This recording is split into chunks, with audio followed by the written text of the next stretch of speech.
Are you tired of being broke and you want to change your financial destiny? Well, you may have just found the best thing on YouTube to change the future of what your bank accounts and what your relationship to money looks like. This right here is a completely free class on everything about personal finance and wealth building that I have learned over the last 15 years or so. In this video and in part 2, which is also free, we go over everything you need to know to start taking control of your finances, which includes learning how to track your expenses in a way that isn't annoying but useful, learning how to create a net worth tracking sheet and start tracking your net worth instead of just your income and expenses. Learn about the basics of investing. Learn about different investment vehicles. Learn about whether you should put your money into real estate or crypto. We'll learn about everything you need to do to put yourself on track to gain long-term wealth. And more importantly, this class here contains all of the important financial literacy that personally I didn't get in school. Nobody I know got this in school. It's the kind of stuff where once you know it, you will say, why didn't anyone tell me this? And yes, this is completely free. I have absolutely no intentions of selling anything related to personal finance or investing or anything like that. I simply want to teach stuff that I have found extremely important because getting your personal finances under control is such a crucial part of gaining freedom. And ultimately, that's what I'm about. That's what Avocado is about. I want to teach people how to gain real freedom and live life on their own terms and simply become better, more capable, more powerful people. And so gaining control of your finances is simply one of the steps in that process. And of course, here's the important disclaimer for all financial advice on the internet. This is not financial advice. I am not a financial advisor. And as you'll see, nothing in this course tells you what to do with your money. I think that would be exactly the wrong thing. I am not here to tell you what to do with your money. I want to upgrade the way you think and the way you can reason about money and finance and investing so that you can make your own decisions for your own reasons and you can make better decisions so that you don't have to defer to some guru. You don't have to go, okay, well, this guru told me to do this and this other guru told me to do something else and now I'm confused. That is no way to level up your own financial power. So nothing in this class tells you what to do with your money. Nothing in this class is invest in this thing because that's going to make you rich or anything like that. This kind of stuff doesn't actually empower you, and this kind of stuff certainly doesn't make you rich. Everything here is simply what I have learned the long way around, and I'm just some guy. Like I said, I'm not a financial advisor. I don't have, a diploma or anything like that. I am simply some guy who started from zero. I come from a non-wealthy family. I started from zero, and I made a few $1 million along the way, and I want to teach you what I've learned. So if that sounds good, keep watching. And also, by the way, you're watching this free version thing on YouTube. There is also an online course version of this, which is also 100% free. You don't even have to sign up with your email. So if you want to see this whole thing laid out with a bit more structure, with step-by-step lessons and with extra text content and links and so on, it's all the same content. It's the exact same content, and it's also 100% free. It's just a bit nicer to navigate, I think, than a YouTube video with a super long description, but whatever you prefer. You can either keep watching this and watch part 2 of this, or you can hop over to the class on Avocado where it's all broken down into individual lessons. Either way, I sincerely hope that this changes your financial destiny. So let's get into it.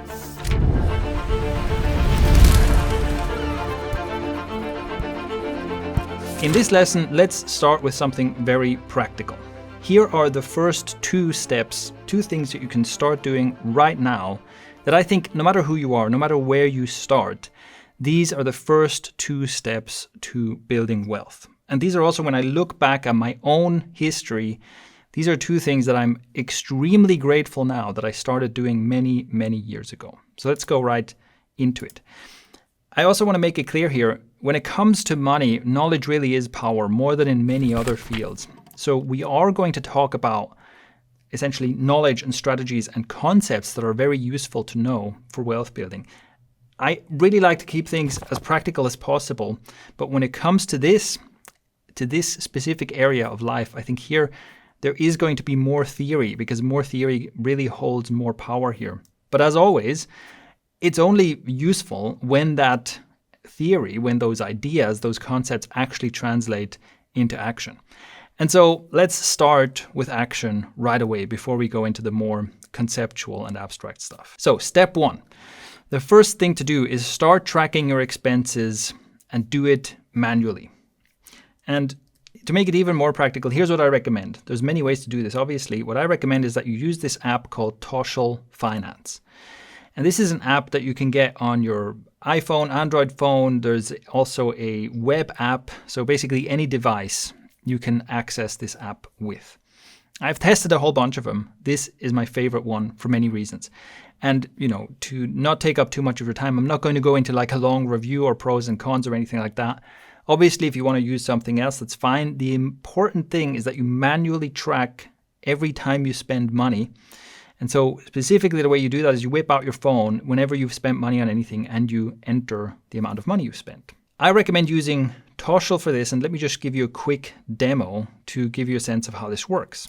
I've pulled the app up on my phone here, and you can see the default view is just a list of all the expenses I've logged. So let's say I go to get a coffee, and so I hit that plus here. I hit the plus in the corner, and I enter whatever, cost let's say euros, 4 euros, and it automatically gives me a conversion for that amount in my base currency, which is Swiss francs in this case. And then I go to the next step and I choose what is this, and I have categories and tags. And so this would be food and drinks. And for me, this would be eating out. For me, there's basically for food and drink expenses, it's either groceries or eating out. I don't make any further distinctions. And then I can also add other things. So sometimes for larger expenses, or here for a coffee, I wouldn't do that. But for larger expenses, I will also add a note of what I bought. So here, this would just be a note. And then I hit this, and then it shows up here. And I can see the details, and I can also obviously edit this and so on. And that is how the app works. And one of the great things is that it is quick to do, but it's still manual.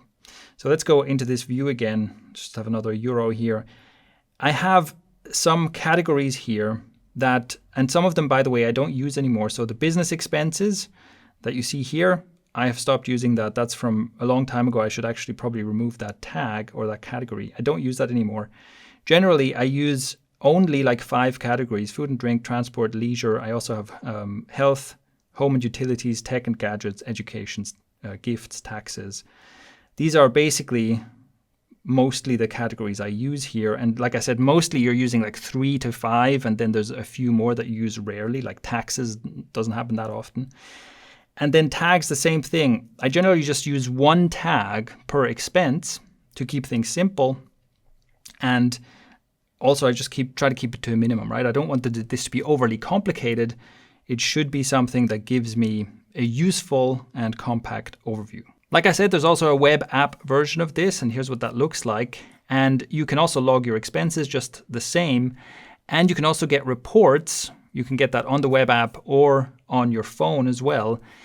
And what I like is, you can basically look at, for example, last month's expenses, and it gives you a breakdown of how much you spent and what you spent things on.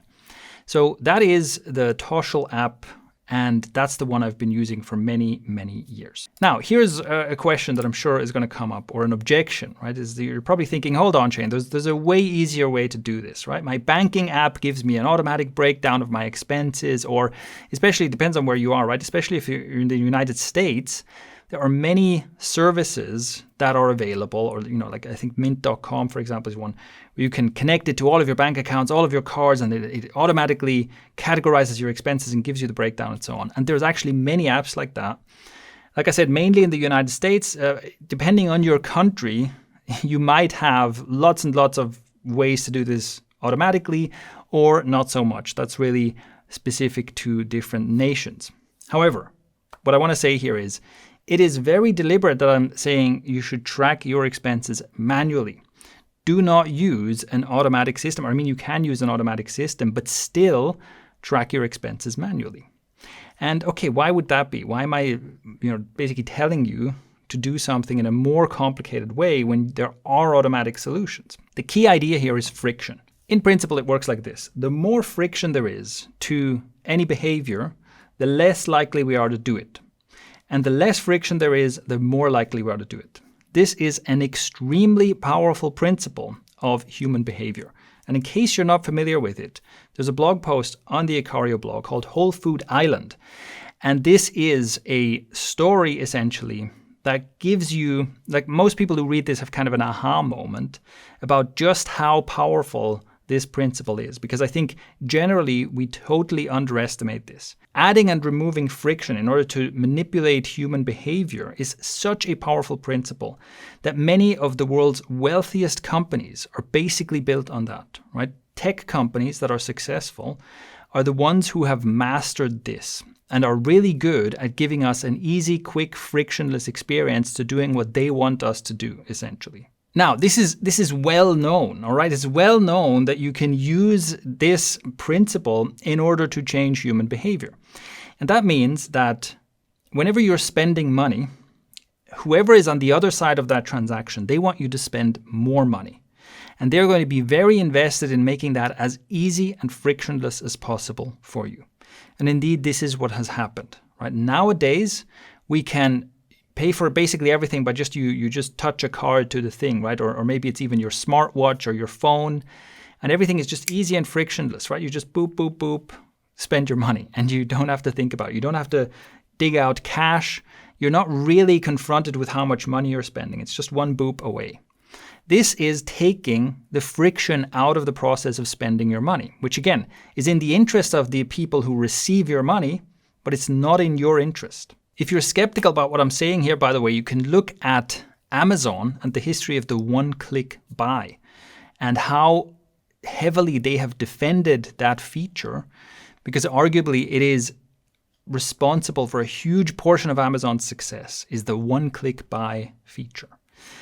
But having said that, we want to use this principle in our favor, and we want to add more friction to spending money in order to bring it back into our consciousness. We want to be conscious about what we're spending, and manual expense tracking does that.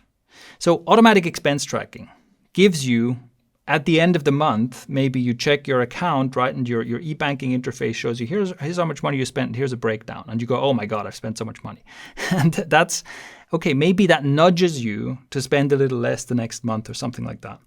But manual expense tracking puts it in the moment every single time you're here going, oh, this is how much I spent today on groceries and coffee. This is how much I spent today on, something I don't need. Every time you do it, you pull out your phone and you have to confront yourself with the fact this is the money I've just spent. So it makes it much more present, and it basically makes you more mindful of how and where you're spending money as you're spending the money. And that is very powerful. So this is why manual expense tracking is a game changer. So that is step one. The first thing to do, track your expenses manually. This is a habit. And like any habit, it starts out difficult. You'll forget a bunch of times, and it gets easier over time. So eventually it's just normal, right? You spend money, you pull out your phone, you log the expense, and it's just normal. And it's just that little moment every time where you go, okay, this is how much I spent. What did I spend this on? Category tag, done. Plus, it also then gives you the data to look back on, which is useful. But the main thing is really the manual input. So don't expect this to be immediately pleasurable or immediately easy to do. Build the habit of doing it, and it might take you a few weeks to really get into the groove of it. Okay, then step 2 is to save 10% of your income. And just like the previous step, this is a habit to establish, and the sooner you do it, the better. And by the way, this means save at least 10% of your income. So whatever your income is, you always carve out at least 10% of that to put into a savings account. And we will build up on that, right? This is going to develop further as we go through this class. But this is the first principle, the first thing to do.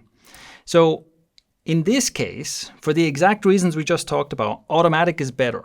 So in this case, because the desired behavior is to save money, so we want to make that as easy and frictionless as possible. So here, if you can do this automatically, that is better.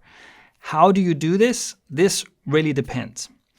So the easy way here is if you simply have a fixed income, if you're employed and you have a fixed income, then you can just create a recurring payment in your bank that takes care of that, right? No problem. However, if you do gig work and if you have different sources of income and generally if the amount of money you get each month isn't always exactly the same, then doing it automatically might be possible or might not be possible. That then depends on your bank, right? Maybe your bank has a feature for this, but most don't. And then you probably just have to do it manually. In any case, what you can do is you can create a personal runway savings account. So you want to have an account that is specifically for this, and it has to be a separate account, right? If you just tell yourself, okay, this is my account and I'll just earmark 10% every month or something. No, move the money from one account into another account.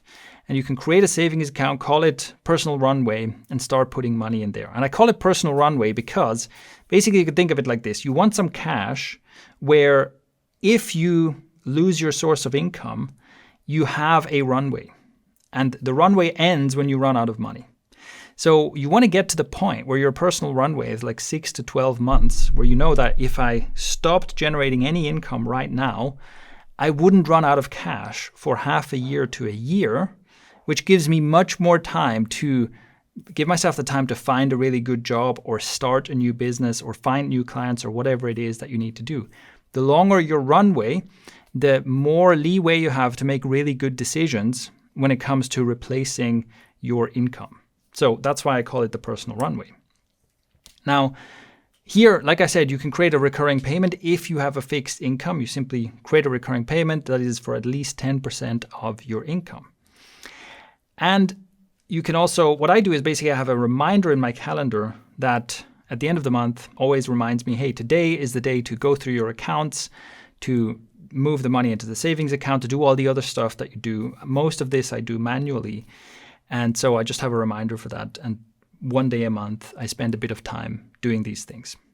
Also, let me note that this doesn't actually have to be a savings account, because if you go to a bank and you open a savings account, they will give you like 0.01% interest. So basically they give you no interest.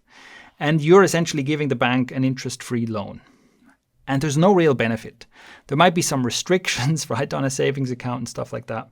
So there's no real benefit to this. It can be a separate checking account. You can use something like maybe you have a TransferWise or a Revolut account or something like that, where you can create a separate account, which again, it's technically not a savings account, but since you don't get any savings, you don't get any interest on savings accounts anyway. That doesn't matter, right?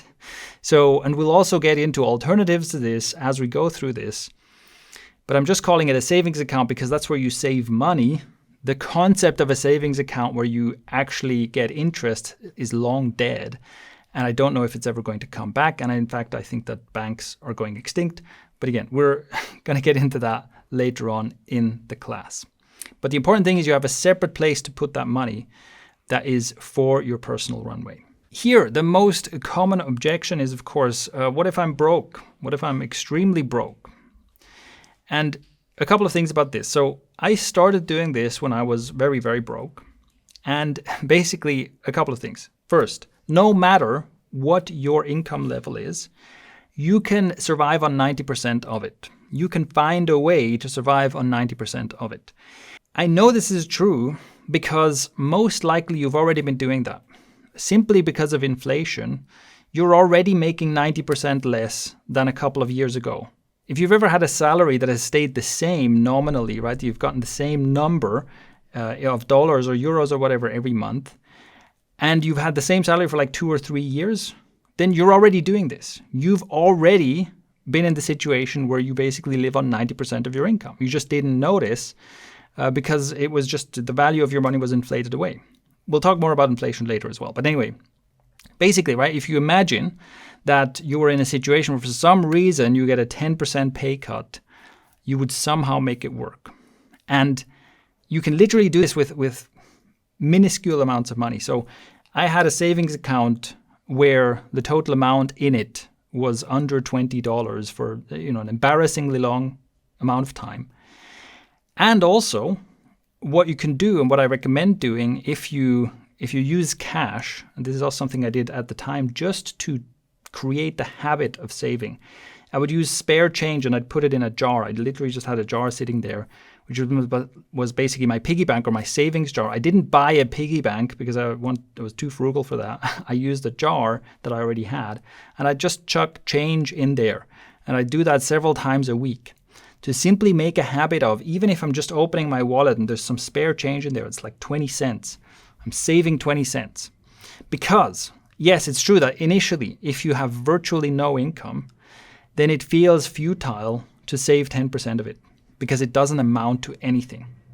But the key to this is to build the habit of saving. Build the habit of saving now so that as your income grows, you're already doing it. So even if you're starting out with literal pennies, do this because the habit is powerful. So in short, do it anyway. Even if you start with pennies, it's worth doing.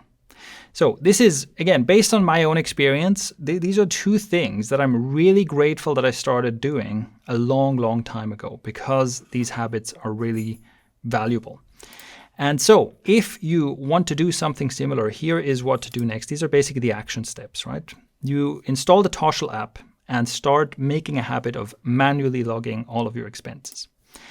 You create a personal runway savings account, any kind of account, any place where you can put money on a regular basis to just start building up that account, start building up a bit of a cushion. And you start by putting at least 10% of every paycheck, or you kind of round up all of your income sources at the end of a month, and you put at least 10% into that. And you simply make that a habit.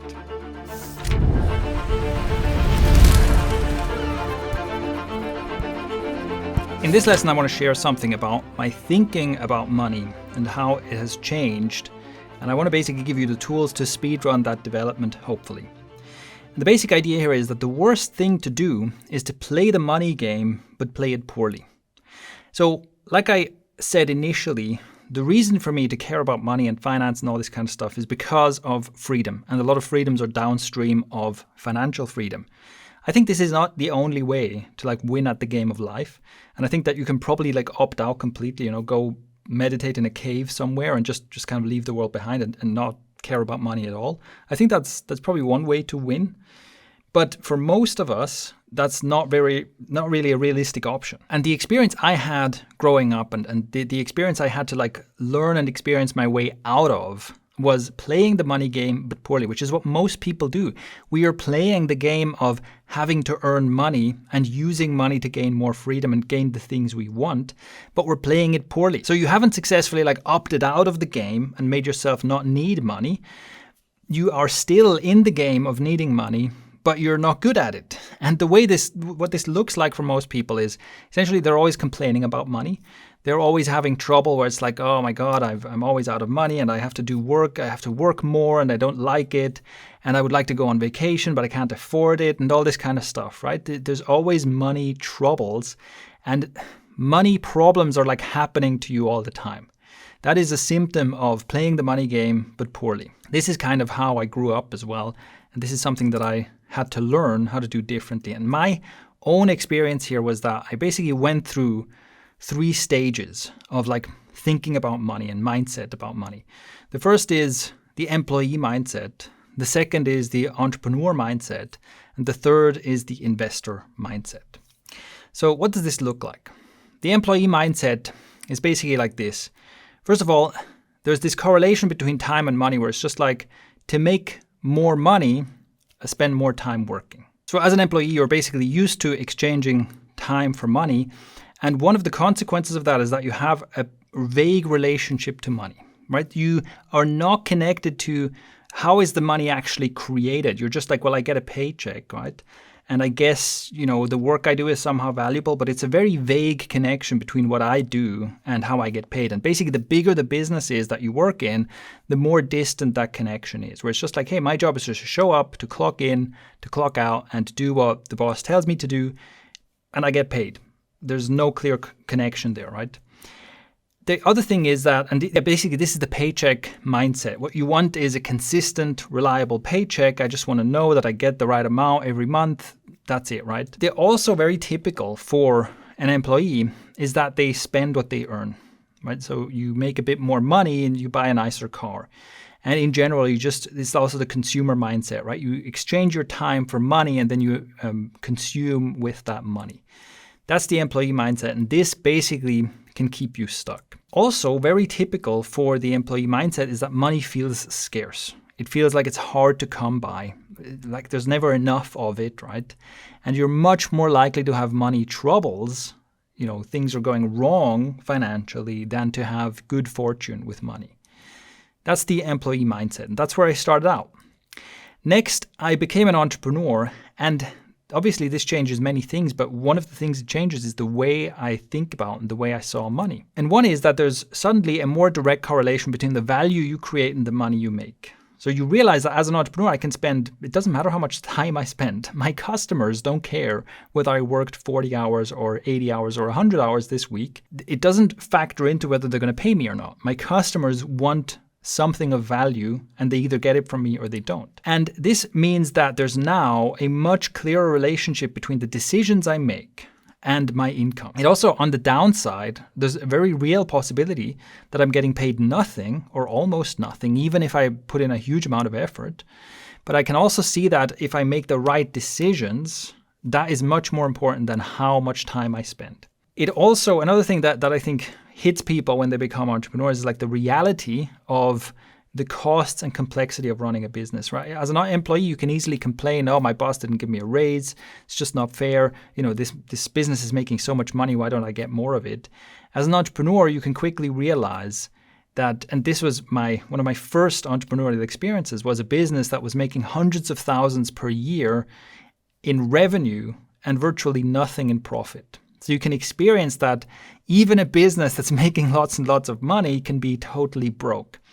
And it can become quite complex to actually extract profit out of this system. And actually this is, I think, where you need to get to as an entrepreneur, is you need to start thinking as the designer of the system, the designer of the machine that makes money, to really start to understand how do all these parts work together and how do I optimize this machine so that it produces lots and lots of value and so that I can get money out of it without basically spending all my money on just creating the product or running the business. What you also realize as an entrepreneur is that money is actually abundant and scaling is possible.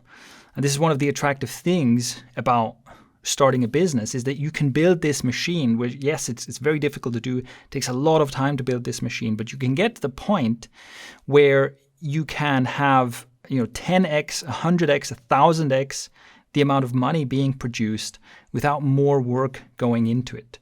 And this is especially with things like digital products, right? Where most of business is like moving into the digital space, where the difference between selling a product to 1,000 people or 10,000 people or 100,000 people is relatively minor compared to how much more money you make. So you can see these opportunities for scale that simply don't exist when you're just exchanging your time for money. And finally, the next stage is what I call the investor mindset. And as an investor, some realizations go even beyond this. So first of all, money is extremely abundant. That's an investor mindset realization. Money is more abundant than you can possibly imagine. And most money is actually not made from time or value. Most money that's going around in the financial system is basically kind of money magic, where things are financialized and the derivative of a derivative is created. And essentially finance or money is extracted out of the movement of money. Money is extracted out of increasing and decreasing volatility.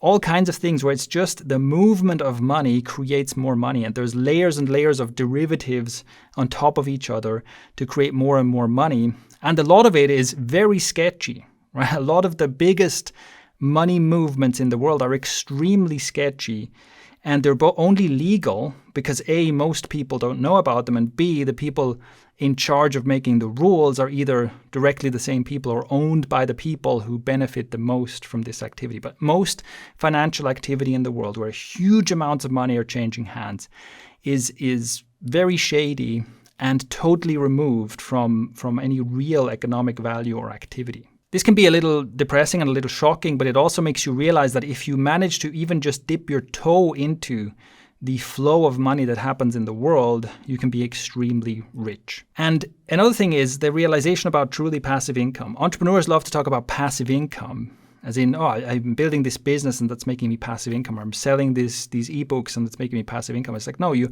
putting in all this time creating the product and then marketing the product and so on and so forth. Like, just because you're not personally packaging and sending each book that someone buys doesn't make it passive income. Like, the truth is you're investing a bunch of time and then getting returns on that. Truly passive income is I have a pile of money sitting here and that's earning me money. That's it. I just own things. And I make money because I own these things. And I have to do absolutely nothing. I just get paid for owning things. This is how the wealthiest people in the world make most of their money. And this is how old money makes money, right? You just get paid for owning things. This also means that part of this realization is that you don't actually have to be directly involved in the value creation. You can, but you don't have to. You can simply own productive assets. And this is also one of the reasons why the whole rich get richer dynamic exists, where the best, easiest way to make lots of money is to start with a lot of money. And what we're trying to do with wealth building is we're trying to ladder our way up to the point where we have a large enough chunk of money so that we can start participating in this game where you just get paid for being rich. So hopefully this gets some gears turning, and I'd also love to hear your own thoughts and feedback on this. Like I said, for me, I've tried to compress a series of realizations I made into this simple presentation here. And in the next video, we're going to look at one practical way in which this actually factors in to wealth building.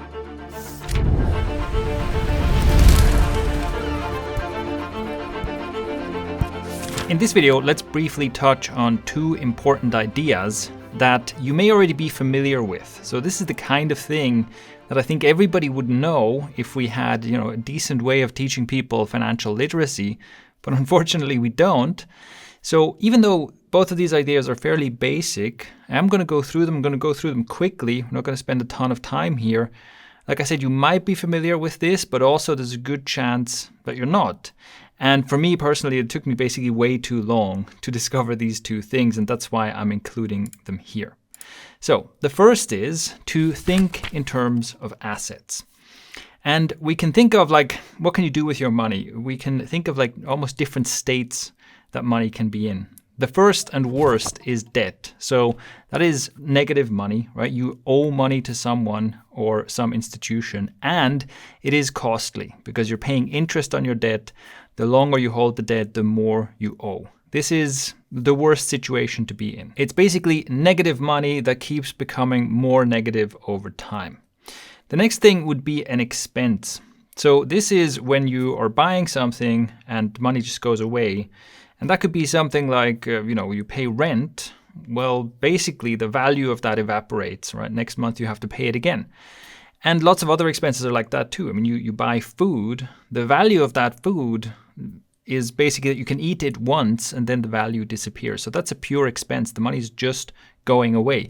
But at least it's not getting more expensive over time. So it's got that going for it. Next is an asset.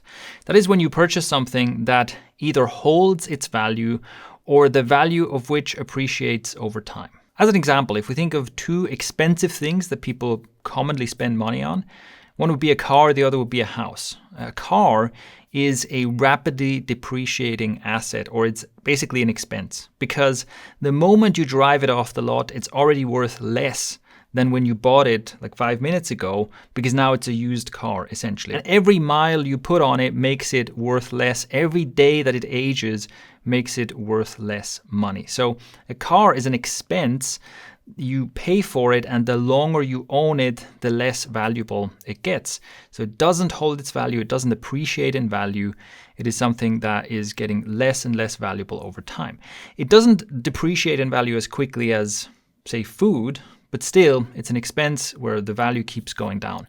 On the other hand, a house is often an appreciating asset. So if you buy a house and you live in it for a while, it is possible, even likely, that, say, 10 years later, if you sell the house again, you might actually get more money for it than you originally bought it for. So it's an asset that doesn't only hold its value, but it increases its value over time. Of course, there's no guarantee for this, and there's exceptions on both sides. There are cars that turn into classic cars and are more expensive over time. And there are many, many people who've bought houses and saw the value of those houses collapse. But that's the basic idea of an asset. And there is one step further, which is a productive asset. And a productive asset is something that doesn't just appreciate in value. It also does something for you. It also generates income. And an example of a productive asset could be real estate that you rent out. So you own a home or you own a block of apartments and people are paying you rent. So not only is the home hopefully appreciating in value, the building itself is appreciating in value, but also it's generating income. And that is a productive asset. That is basically the ultimate thing to put your money into. And there is a simple but valid idea when it comes to personal finance and wealth building, which is that the way to stay poor is to spend your money on stuff. It is the most effective way to stay poor is to go into debt, right? So you buy stuff that depreciates in value, such as, you buy a TV and you use credit to buy, you use a credit card, so you don't actually have the money to pay for this TV. You're taking on debt to get this TV. And so you're doubling down on losing money. That is the most effective way to stay poor. You spend your money on stuff, and the way to build wealth is to instead invest your money into assets. This is a tad oversimplified, but I think it is a good way to think of this. And like I said, for me, it's like this was an aha moment at one point where I was like, oh, wow, nobody ever told me this, right? I didn't even know that there's this distinction to be made. But here it is. And this is, I think, a good starting point and a good way to change the way you think about where you put your money. All right. That's the first idea.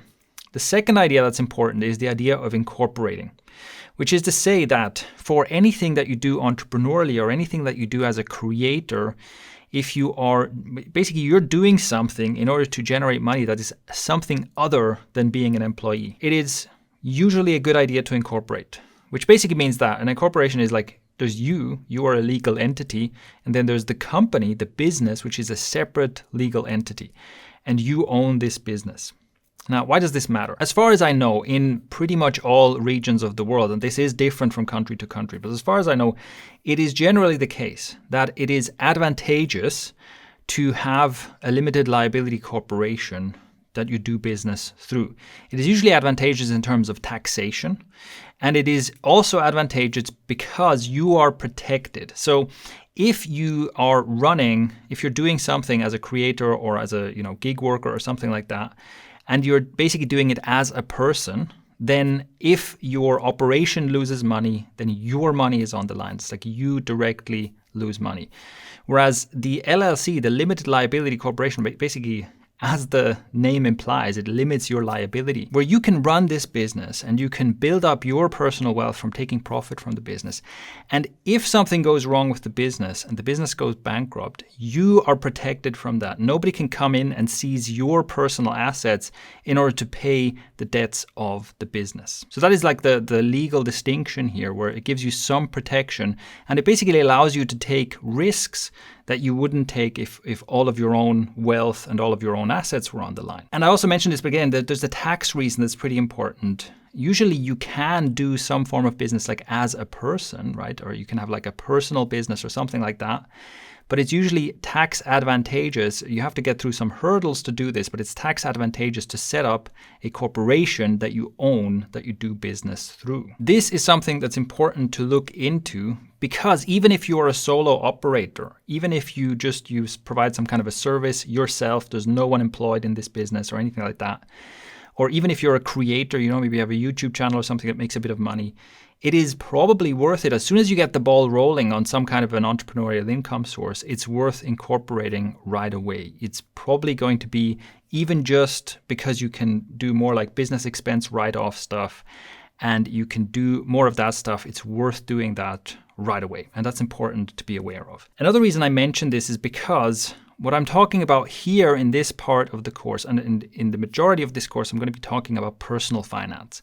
And it's important to keep your personal accounting separate from your business accounting. So you don't want to have those two overlap, right? You are a person, you have your personal finance, and your personal goal is to build wealth. And then you have a business or multiple businesses, and the accounting for those is done separately, and that's pretty important. It's also important because in some cases there are like different rules for personal finance versus for businesses. So like I just mentioned before, right? It makes more sense to take on debt and to take on risks in an LLC, in like one of your businesses, than to do that with your own personal wealth. That's another reason why that's important to know. Another important thing to note here is that your personal finance can be imperfect. For your business, every single cent has to be accounted for. And like the simple net worth tracking sheet that I showed you, something like that is not enough to do the accounting for your business. And you'll probably have to use some accounting software or hire an accountant and so on. It gets more complicated, right? Because every single cent has to be accounted for. For your personal finance, the things I'm talking about tracking your expenses and having your net worth tracking sheet and so on, these are not things that you do for your tax returns at the end of the year. These are things that you do for your own wealth building. And if you forget to enter one of your expenses every once in a while, it doesn't matter. Like your numbers are still going to be 99% accurate. And it's much better to have imperfect tracking and an imperfect idea of how your net worth is developing than to not track this stuff at all. Or when tax season comes, then you have to fill in the various forms and so on. That maybe gives you an idea, but it's not the same thing. And in general, my approach is that I leave the accounting stuff and the tax form filling and so on, I leave that to professionals, and the personal budget management, the personal net worth tracking and so on that I'm talking about here, that is for my personal development. So those are two ideas that are, I think, good basic ideas for wealth building. And one of the reasons they belong together is because, I guess this is the third idea, a business is a productive asset. I think this is also a mistake that many new entrepreneurs make. When you start a business, you're basically creating a job for yourself. And you don't want to be stuck in that stage. You don't want to be stuck in the mode where you're just doing loads of work and you've just kind of created a job for yourself with extra steps and you're like your own boss and your own employee at the same time. That is where you need to start. But the goal is to turn the business into a productive asset that you own. So that's just a couple of ideas that I found useful, and it's some food for thought.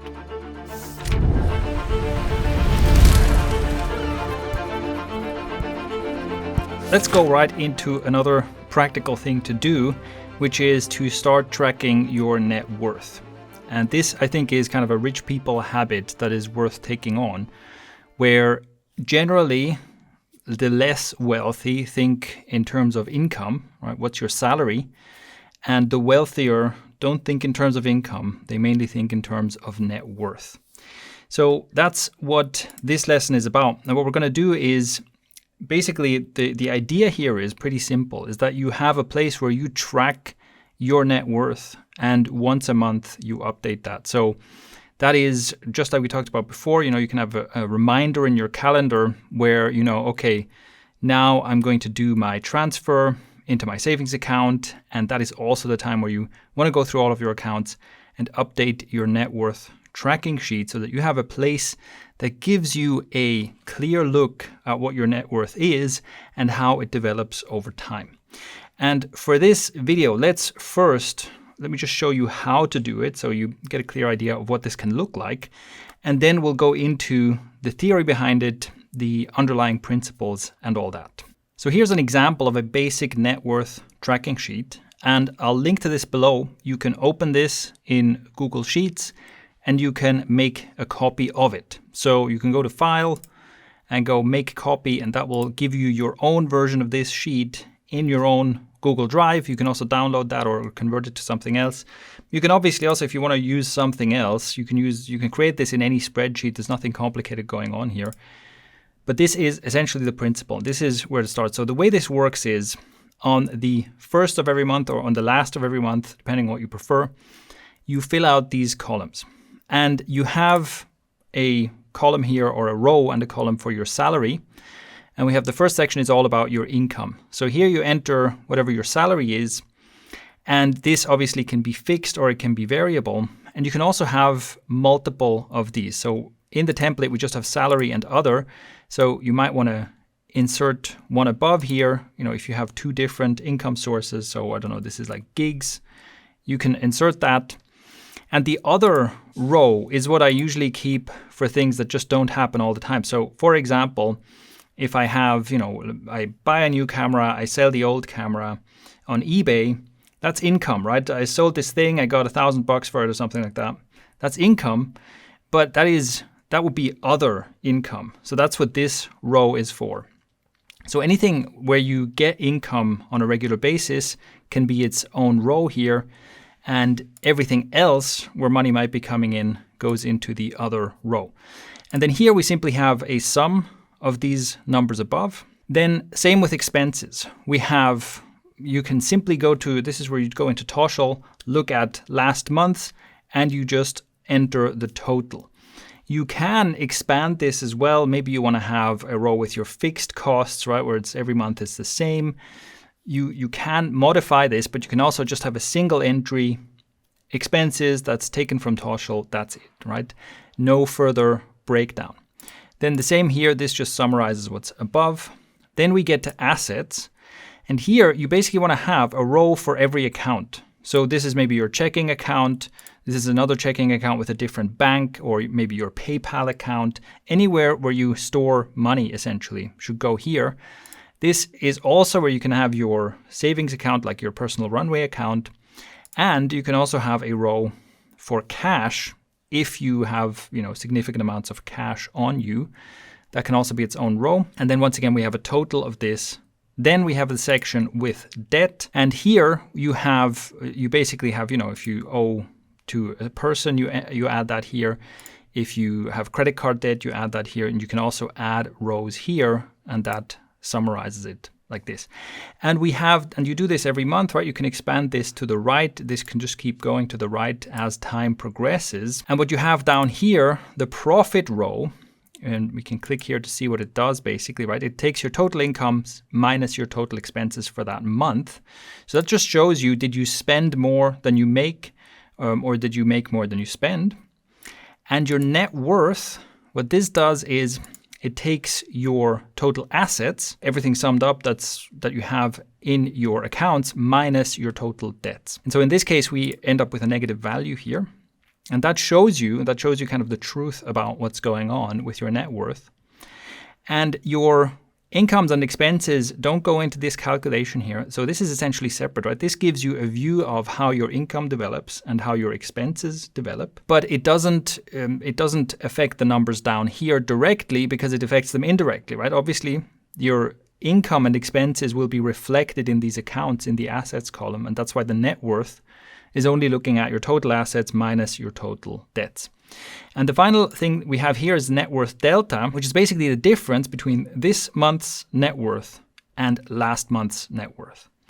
And this is the simplest net worth tracking sheet that you can start with. As you can see, this is essentially, and like I said, this is the starting point, right?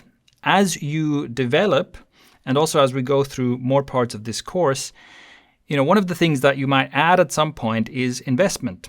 So you might have a brokerage account where you have some total asset value, and that will fluctuate, and you can update that here. You might own some crypto or some other investments, and you can add more bits into this net worth tracking sheet as you add more stuff. But this is where most people start, right? Where you mainly have income, expenses, cash, and debts.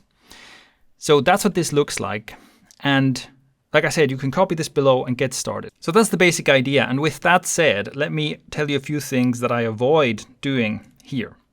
The first is I don't track illiquid assets. So of course I could say, hold on, I own a few businesses and I have stake in businesses, and those businesses are worth something. You can make an evaluation of what they're worth, and then I could add that to my net worth. And then I could say, oh, maybe I own a car and that's worth a few $1,000. I could put that as an asset. And I could say, well, the house, I live in a house that's worth something, put that in my assets and add that to the calculation.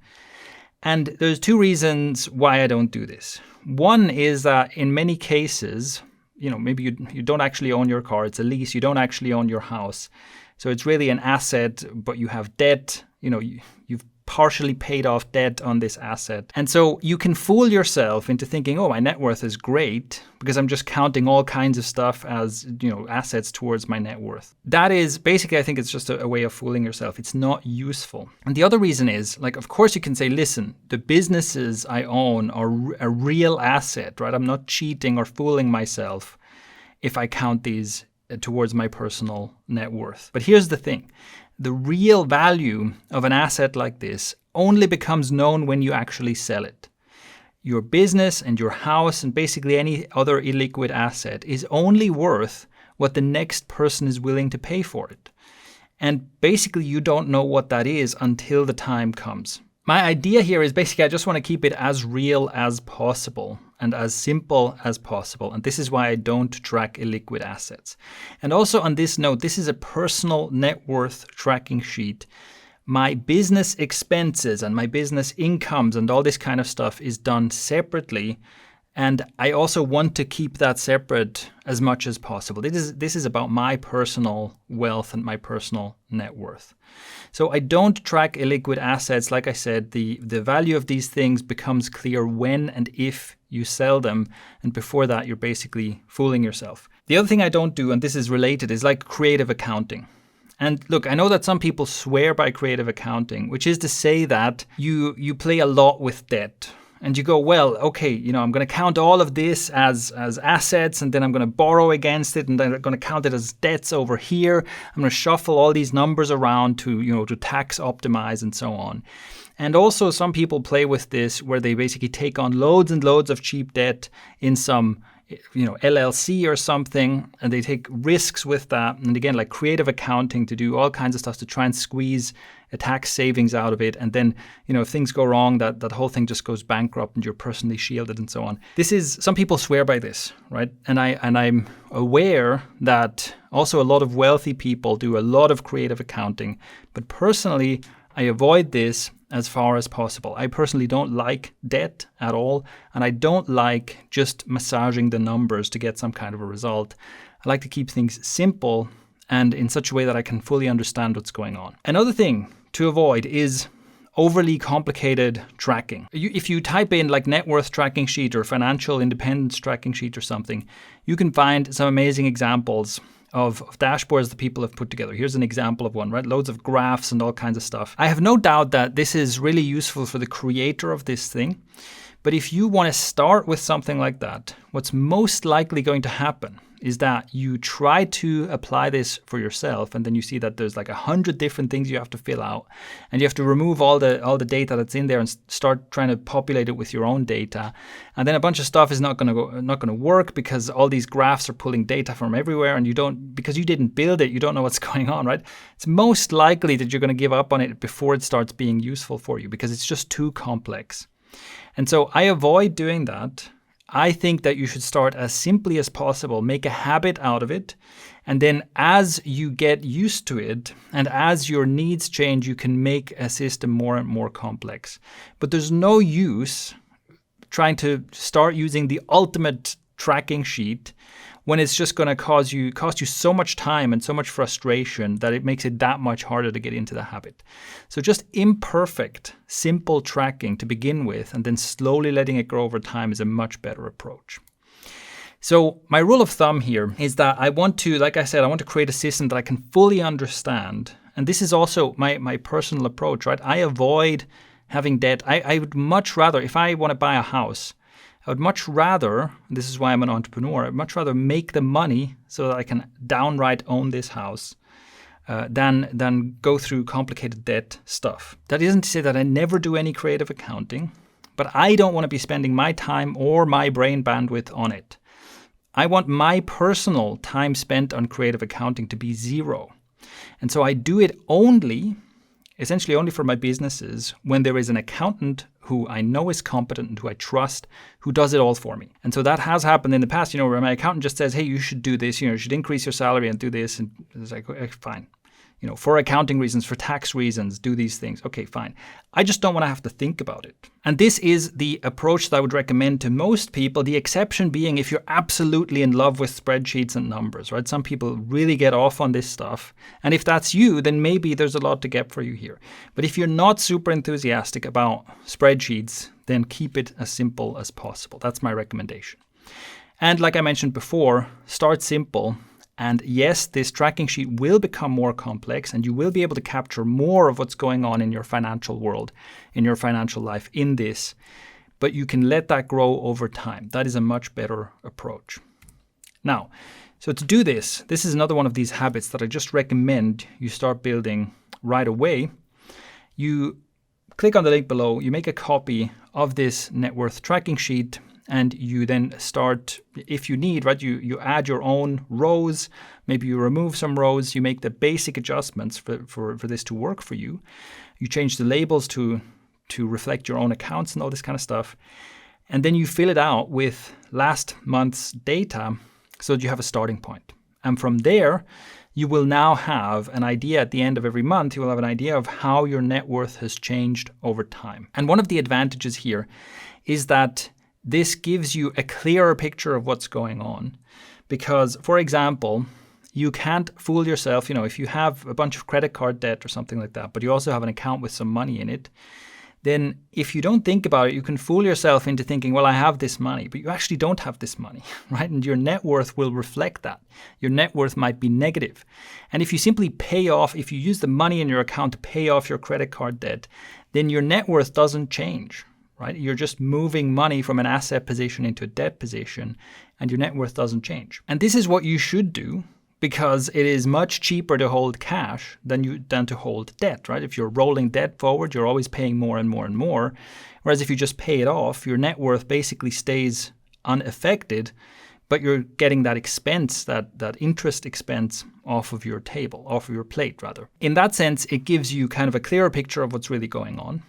And another advantage is that you're now tracking a really important aspect of your financial life. And this is a really important aspect for building towards wealth. What gets measured gets managed. Once you actually see this, here's my net worth last month, here's whether it went up or down. This makes a difference. And just like some of the other things I've talked about, you should do this even if you're incredibly broke. And even if initially what you see in these numbers is very discouraging. It's one of those other things. I'm so happy that I did this and I started doing this many, many years ago when really my numbers were extremely unimpressive. I didn't start doing this once I started amassing some wealth. The fact that I was able to amass wealth has to do with the fact that I've been tracking my net worth like this for a long time. So that's why I recommend doing it. Now, here is a good checkpoint, a good point to check in. I have given a bunch of advice here, which goes very much into essentially telling you what I recommend you do. And now is a good point to check in and ask yourself, okay, do you understand the principles behind these recommendations? Do you understand why I'm recommending these things? And do you agree? Because, once again, I want to come back to this, right? My job is not to tell you what to do with your money. My job is to help you level up so that you can make better decisions yourself. So now is a good moment to ask yourself, okay, why these recommendations? Why should you do this? And do you actually agree? And if you're not sure or if you disagree, then one of the things you can do is you can ask about it. We can discuss this in the community. And I think that's a very useful thing to do. But just once again, I really want to emphasize this is not about simply doing something that someone else says. Of course, I'm giving practical advice in this class because that's what people want, but also because it is useful. But whereas often when I teach something, the goal is to provide only enough theory for you to be able to take action. Here it's almost the opposite. I want to give you the things to take action on, but the point is to understand the theory and to level up. It's very much a thing about leveling up your knowledge, leveling up your mind and getting the most out of it. So that's the purpose here. And now is a good point to check in, ask yourself, okay, do I understand the reasoning? Do I agree with it? Are there questions I need to ask? Is there research I need to do? Now is a good point to do that before we move on.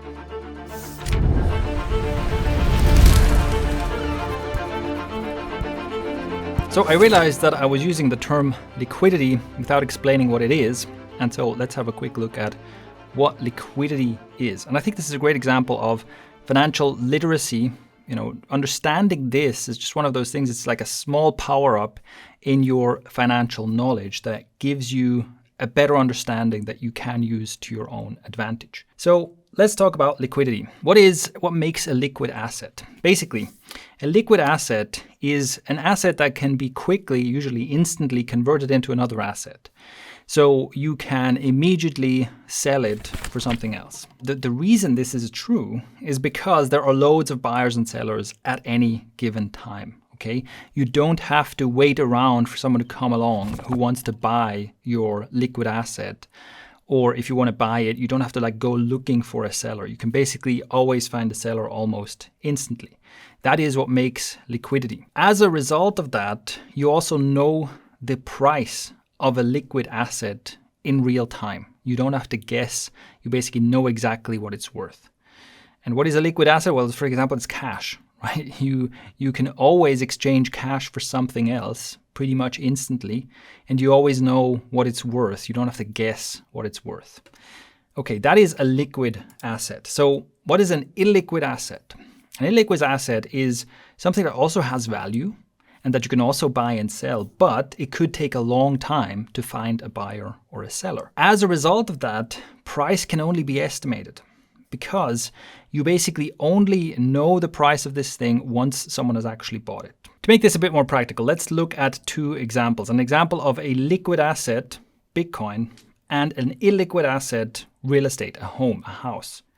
So why is Bitcoin a liquid asset?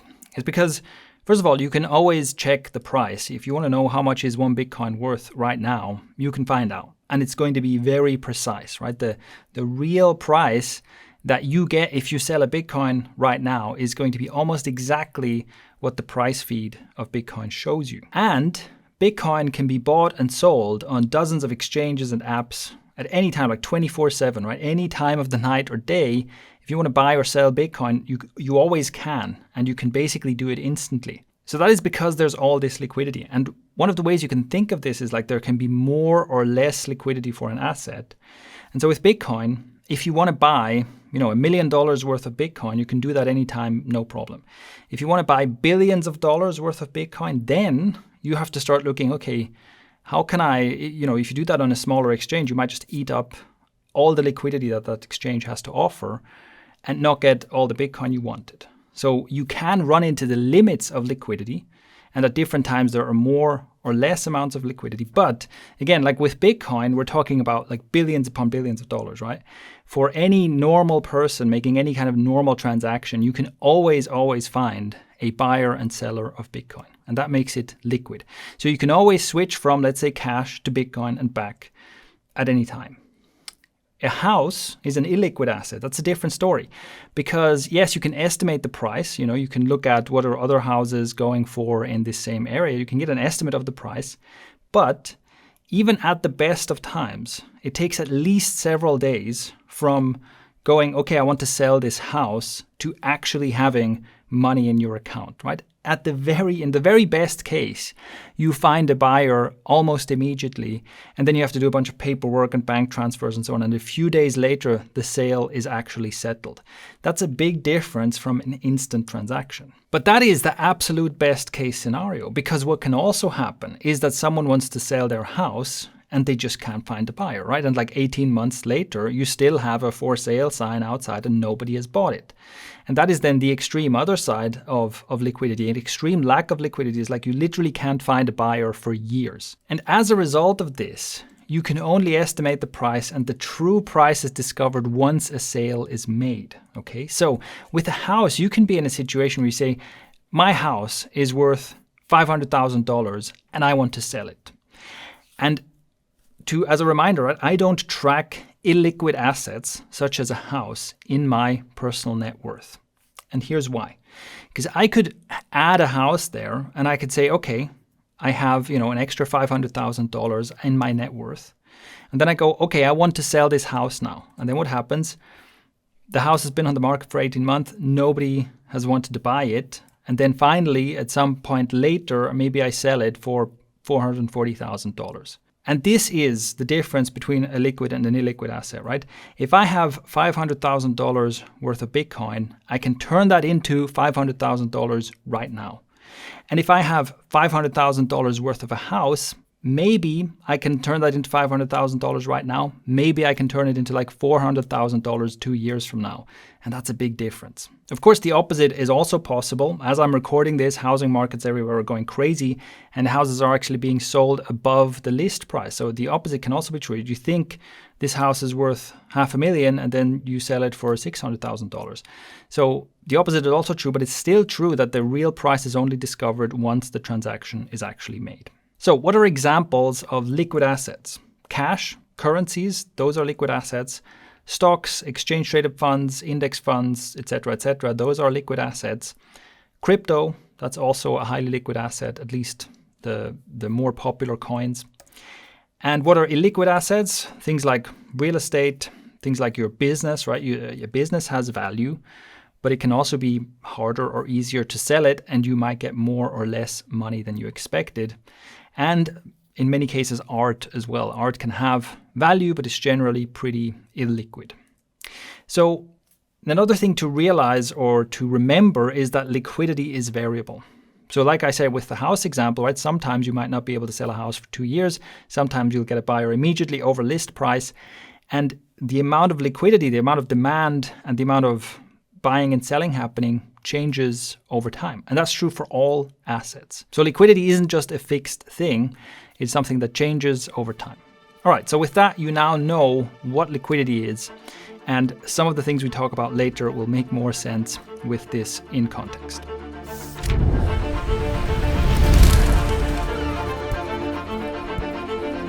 Let's talk about a specific goal for building personal wealth. And the goal I propose is basically, this is where I would start if I were starting from scratch. Now, knowing what I know now, this is where I would set my goal for personal financial freedom. 4% of $2 million. Or in my case, I would prefer 2 million Swiss francs, but I'm just going to use dollars here because that's what most of the tools we'll be using and so on interface with. So 4% of $2 million. Now, I'm going to explain to you how this comes together or why I think this is a useful goal to have. And then again, we're going to look at a bit of theory, and I'm going to try to give you the tools with which you can make your own decisions. Now, to unpack what this is all about, we need to talk about compound interest. Of course, right? In anything related to finance or wealth, we have to talk about compound interest. Warren Buffett famously called it the seventh wonder of the world. It is the source of a lot of wealth. So let's have a quick look in a practical way into compound interest. To do that, here's a compound interest calculator. There are many of these. This is one I like. I'm going to link to it below. And let's start with simple interest here. So let's say we have $10,000 and we earn 7% per year. 7% because this is kind of the historical return of a safe index fund. So if you kind of just invest in the entire stock market all at once, you over long periods of time, you got on average about 7% growth year over year. So if we do that, and let's say we do that for 30 years, and we calculate what we get from this. So this is long-term investing. If you basically earn 7% and you always take those 7%, so basically your portfolio grows by $700 per year, and you go, oh, that's nice, I'm going to have these $700, right? You take out the money you earn. After 30 years, you will have $31,000. So you basically turned $10,000 into $31,000, and that's nice, but it's not that great. So compound interest is when you basically earn interest on your interest. So in this case, we have the same thing. We go $10,000, we assume 7% per year, and we keep that going for 30 years, and we'll leave it at that for now. If we calculate this, you see that we end up with $81,000. If we look at this on a graph, here's what that looks like. And so as you can see, this is an exponentially growing curve, and it makes a huge difference in the end. And of course, the difference here is that In year 1, I have $10,000. I earn $700 on that. And in year 2, I'm earning 7% on $10,700. And this is how the return I get keeps compounding. It keeps increasing. So, if we look at the table here, in the first year, we have $700 earnings, then $770, then $800, right? And 10 years in, we're making over $1,000 per year simply by continuing to earn on last year's earnings. So this is a key to investment. And another thing we can do here, so let's say we start with 10,000, we can also start with less, right? If we start with $5,000, let's just do that really quickly. So we turn $5,000 with compound annual returns, we turn that into $40,000. And if we then, let's say we add $200 a month to this, so every month we add a bit more money to the pile, then it gets really interesting. Now we end up with close to $300,000. And here again, as a graph, we can see that our deposit amount we're adding every month, this goes up, and the total interest goes up even more steeply, because basically we're increasing that pile of money on which we earn interest. And this is great. So this is the idea of long-term investing and how even relatively humble beginnings, and obviously you could also start from zero, but basically even if you can only put in a few $100s a month, if you can just keep it going for decades, you can go from basically nothing to a considerable amount of wealth. Now, the 7% here, of course, is historical and it is average. So there will be years where you have greater returns and years where you lose money, and you just have to stay in it for the long game. And historically, that has worked out in an investor's favor. But in general, like, where does this money come from, right? You're investing in businesses and you're investing in the growth of the value of those stocks. You're taking on some risk.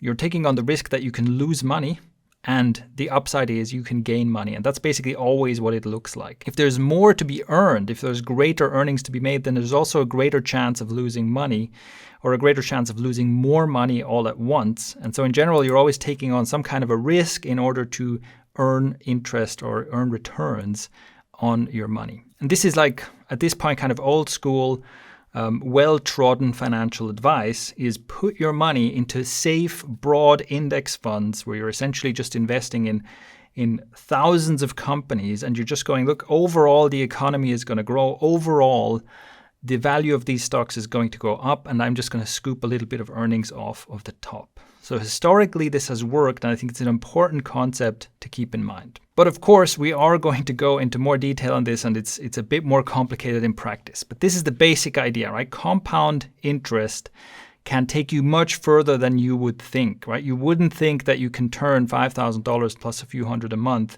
into hundreds of thousands of dollars if you just kind of try to do the math off the top of your head.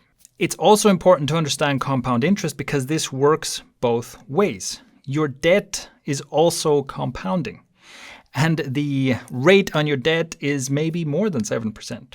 And obviously, the higher that number is, the faster this snowballs. And this is why it is a huge priority to get out of debt.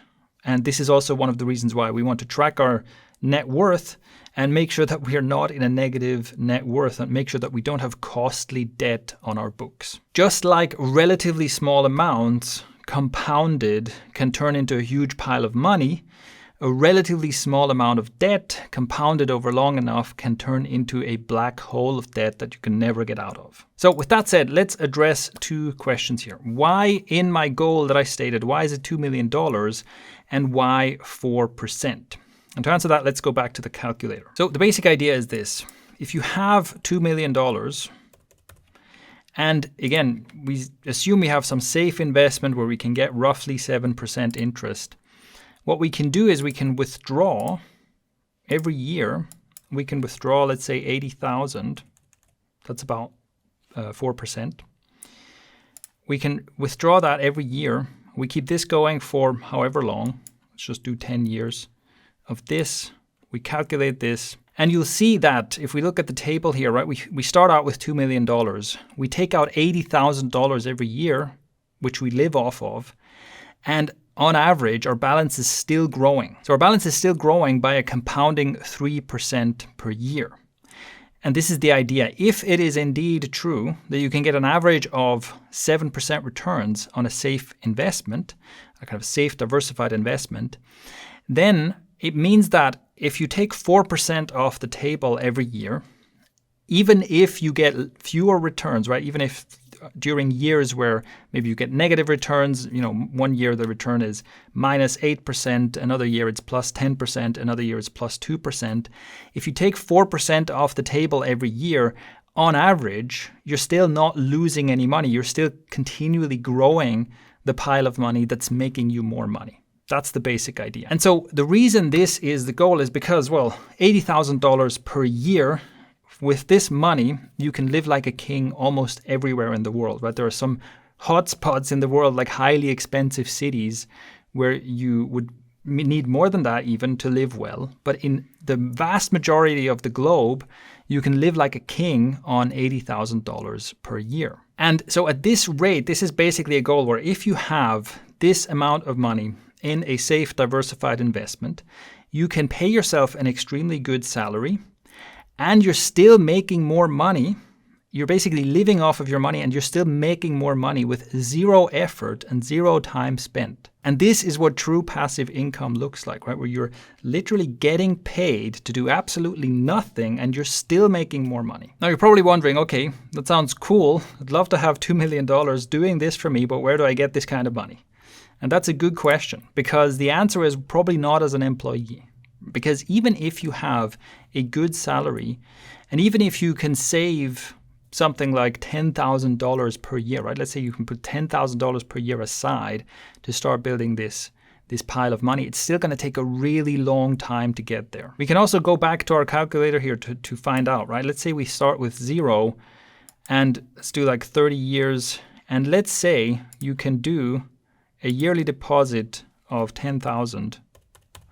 So you have a high enough salary that you can put $10,000 aside into your investment. Let's see what that looks like. So here, as you can see, it takes us, and this is for 30 years, we get to about $1 million in 30 years.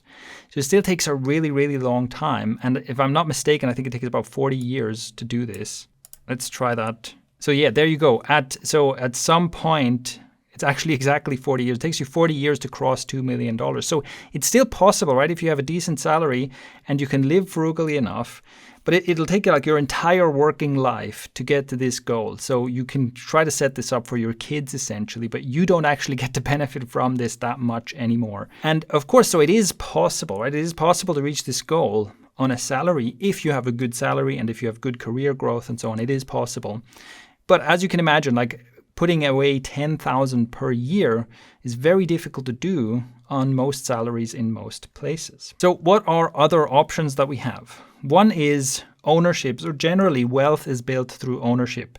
What we're looking at here is owning stocks, owning assets, investment vehicles, basically owning productive assets. So owning things that appreciate in value or generate income in some form. And wealth generally comes from owning assets that are productive, such as ownership in a growing company. Now, this is something where you can actually do it as an employee if you join a startup, for example, where you can get equity and this startup becomes successful. That is how many people got rich in the kind of tech boom.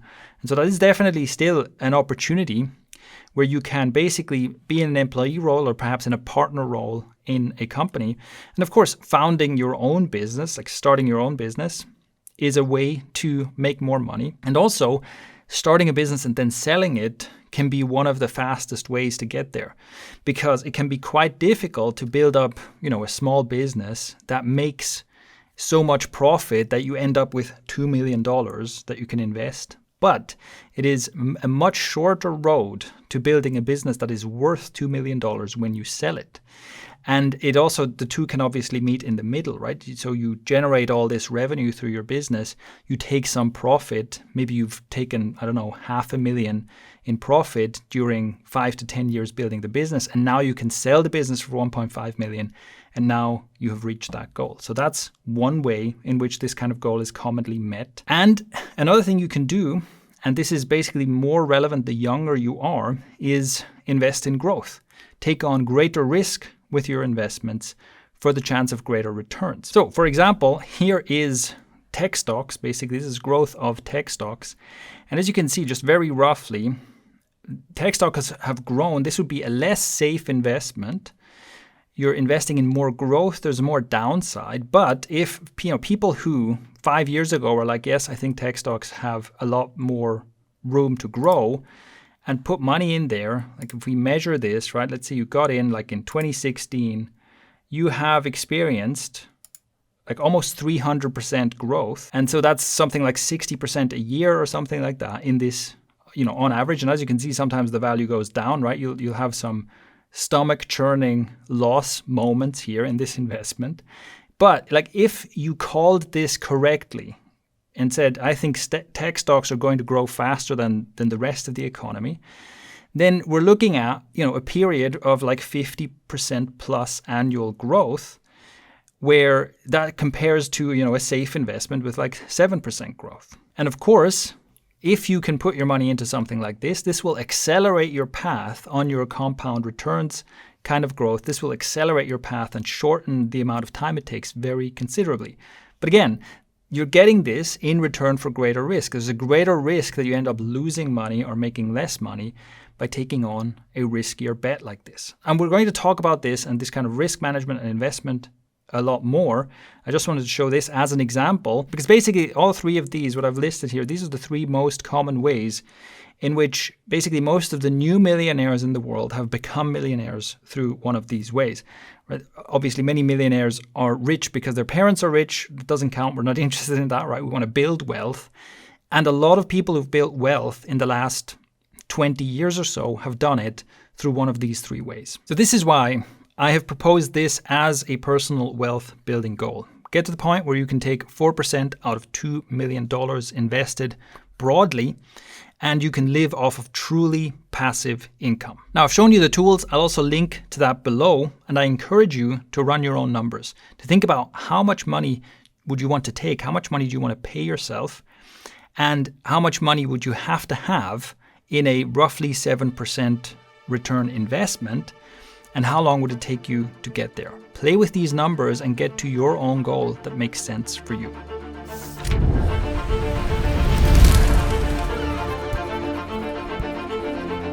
Let's talk about frugality, wealth, and avocado toast. Let me give you the spoiler of where this is going right away. What I discovered is that the absolute power move to make for personal wealth building is to make more money and not spend it. Like the habit of making money and not spending it is massively powerful. And one of the reasons is that there are certain opportunities that don't come along very often. But when they do, if you have some money available, you're at an extreme advantage. So for example, maybe the housing market collapses and now all of a sudden there's all this cheap real estate. And that can be a massive opportunity for people who have their wealth in some form that didn't, they either have cash or they have some asset that didn't collapse along with the housing prices. But it can also be something like a business opportunity. Some opportunity comes along where you as an insider in your industry see that something is happening and you can get in as an investor, but only if you have money. And so this is one of the reasons why the habit of making money and not spending it is huge. To illustrate this in a bit more of a practical way, I've put together a simple spreadsheet here. And this is a bit of a playground. I'll link to this as well. You can play around with this. This is mostly hypothetical because what I've mapped out here is essentially 12 months, although this could also be in years, right? But we basically just have 12 columns here. And we have two factors. We have an expense ratio, which is like how much of your income are you spending every month? And we have income growth, which is by how much is your income growing every month. And you can play around with these numbers to get an idea. And basically it's to make this point that I'm getting at here. Because, okay, obviously, right, if you have no income growth and you spend all of your money, then, here we just have an income of 3,000 and we have expenses of 3,000 a month. And of course, you just spend it all. You're left with no assets, no income saved, and no return on investment on your assets. So that's clearly not great. And if your income grows, right, let's say you manage to make an extra $100 every month, so your income grows by $100 every month, then still you're left with zero at the end of the year. It is no good. Now, of course, it's pretty hypothetical, right? It's not like you get a raise every month. Although it's possible that, if you do gig work or you have your own business, you could see month over month growth. But it's more of a playground to make a point, right? So don't worry too much about how practical these numbers are. For our return on investment here, we are assuming 2% per month, which is also a lot, basically. This is more than you can really expect.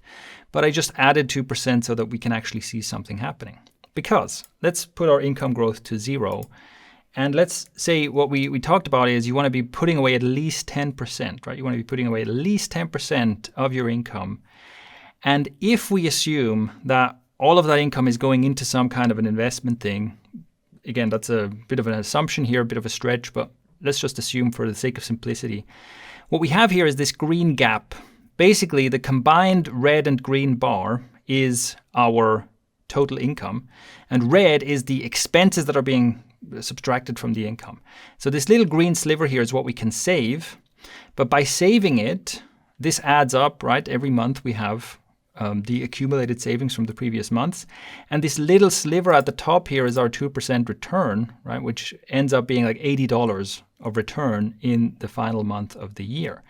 So already that's just making sure that our expenses are behind our income by 10%, that already is a game changer. Now, if we can increase our income, that's great. And let's say, we're building a business, we managed to increase our income by like $200 a month, which is great, right? So our income goes from $3,000 to $5,000 in the span of a year. It's amazing. But still, because we keep spending 90% of our income, so our expenses go up and we end up spending like over 4,000, almost 5,000 by the end of it, and we make 5,000 and a bit, right? Now, this leaves us with more. The total here we have is 10,000 at the end, and that is better. We now have 5,500 in assets. That's great. But what's even more powerful is even if our income doesn't grow, if we can lower this, if we can go expenses 80%, right? So we open this gap, we make a larger gap here between our income and our expenses, and that affects our income or our savings, our assets, and our net worth in a very positive way. And obviously, the more we can do this, what if we go down to like 50%, right? If we manage to put away 50%, now it starts really rocketing upwards. And this is without increasing our income. And here we get to a point where even the ROI we get is starting to look pretty good, right? So here we're getting to the point where we're earning like $400 a month. Again, this is assuming a really good return, but still, just as an example, this is one way this could look. The other factor here is income growth. So let's say we manage to save 20% and our income grows by like $100 a month. Now we have a bit of both, and we basically have, and we can make this clearer by making this value higher. We are basically, it's like we're opening up a wedge here, right? We're opening up a wedge where that green bit gets larger and larger. And this is, like I said, this becomes like the ultimate power move. When you can increase your income and you can reduce your expenses at the same time, then you're starting to look at some really, really good numbers. And so what it comes down to, and like I said, this is just a playground. You can play around with some numbers to see how increase in income versus decreasing expenses, how that affects your overall results if you save and invest the difference. And you can see how much of a difference that can make. And really it comes down to, it's basically all about this gap. We want to widen this gap between our income and our expenses. There's a problem with this though, because what I'm talking about is basically frugality. And frugality is not cool. But don't worry, because you know what is cool? Minimalism is cool. And it's basically the same thing. So this is why I also want to talk about avocado toast. There have been many stories and people like talking about it and people complaining about it, that the idea that the problem with young people's personal finance is that they spend too much money on fancy avocado toast and expensive lattes.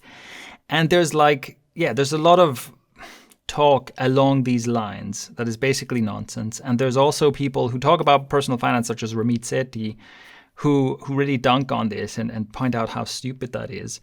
But there is something behind this that I think is important to realize, which is that this is one of the reasons why frugality is almost like a contested issue now. And that's why I briefly want to touch on this, because an important thing to realize is that if you look at previous generations, like if you look at like the boomer generation, what happened is that they grew up in an environment where you could get a college tuition. It would cost you about 0.2 times an average annual wage, okay? And a family home would cost you about maybe 3 times an average annual wage. And this has changed a lot, where now it's more like you spend 1 to 5 times an average annual wage on college tuition, and you spend like 10 to 20 times an average annual wage on a family home. There's a lot of financial advice going around, like mainstream ideas, well-accepted ideas about financial advice, come from a generation who experienced this. And this is important to realize, because it is true that the whole idea is, look, just get an education, get a job, work hard, buy a home, and this is how you build wealth. And if you're not doing that, you must be lazy. That's kind of the idea. It comes from a generation of people for whom getting an education was much easier and much cheaper, and for whom it was much more affordable to get an education and get a home, and a generation of people who saw housing prices increase basically unbroken for about 50 years, right? The line just went straight up, basically. And the same is also true for, just get a diversified portfolio. The line has just been going straight up for like 50 years or even more. And an important thing to realize here is that people who did this, first of all, they succeeded. So this worked out, right? For many people for a long time, this was a strategy that worked out brilliantly. And they feel like geniuses. And this is, I'm not blaming them, I'm not singling them out. This is what happens. If you make any kind of investment and the value of that investment increases, you feel like a genius. And you feel like you've absolutely earned this money that you're making. It feels like it's just pure hard work and genius, even if all you did is you bought a stock that everyone was talking about and then the stock price went up. And you were basically just being an idiot, right? You don't know what you're doing, but you bought the thing, the number went up, you feel like an absolute genius. And so this happened to like one or several generations of people, where it's like they followed the simplest, most mainstream advice, and they saw great success. And really, what the case here is, and nobody wants to admit this, of course, but really, this was wealth building in easy mode. I'm only talking about certain regions of the world, right? It's mainly like the developed nations or whatever. It's not the same everywhere. But just many of the people who are writing stuff about personal finance and writing stuff about avocado toasts are people who experienced wealth building in the easiest setting that humans have ever experienced. And of course, they give all credit to themselves. What they don't realize is that the very fact that they bought a home and the price just rocketed upwards means that now buying a home is a very different situation, a very different proposition than it used to be. And this is why a lot of advice is frankly outdated. And we do have to apply new thinking, because the game can't continue like this indefinitely. I think it's easy to be confused by some of the stuff that's going around as financial advice and by some of the noise being made by various sides of the debate and so on. But I think what I just talked about is the most fundamental thing to understand about it. And a lot of this stuff is really just essentially just old people shaking their fist, telling the kids to get off the lawn. It's just like, it's fine, you don't get it, but who expects them to get it? So basically, don't be too worried about this, but also be aware of the source and the context from which a lot of mainstream advice comes. Another thing I want to emphasize here is why I call it wealth building in easy mode, is because you could do the most socially acceptable thing. Right? You had no social friction to doing this, and it was a recipe for success. And you could basically, with dumb luck and just following the herd, you could build wealth. And that has changed quite a lot. There's always opportunities to build wealth, but it's pretty rare that like the most socially acceptable herd mentality thing that everybody talks about is also the thing that will lead to financial success. So just be mindful of the context that a lot of this stuff comes from. Of course, it doesn't take a lot of thinking to figure out that avocado toasts and expensive lattes are not the problem. That's not why young people are not buying homes and why millennials aren't building wealth the way that boomers did and so on. Obviously not. And abstaining from avocado toast and expensive lattes is not the solution either. So then what is the solution? Let's get to that. The solution is essentially what I talked about, right? We need to increase the gap between income and expense. And like I said, it comes down to make money and don't spend it. So in the following videos, we'll talk about a couple of more practical approaches to what this actually looks like. And we will also pretty soon get into the topic of investing.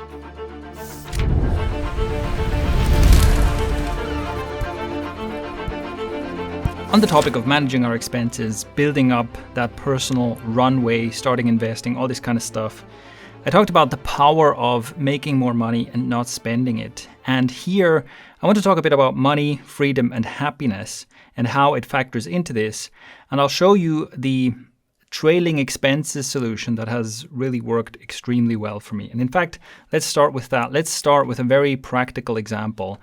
This here is the first car that I bought. This was in 2014. I bought my first car. This was a second-hand 2004 Honda Accord. And so I bought a second-hand car that was 10 years old. And I bought a Honda because I had done some research and saw that these things last forever. You know, not much maintenance cost, not much upkeep cost, reliable car, that kind of thing. Now, here's how this factors into the idea of trailing expenses. I paid around $5,000 for this car in cash.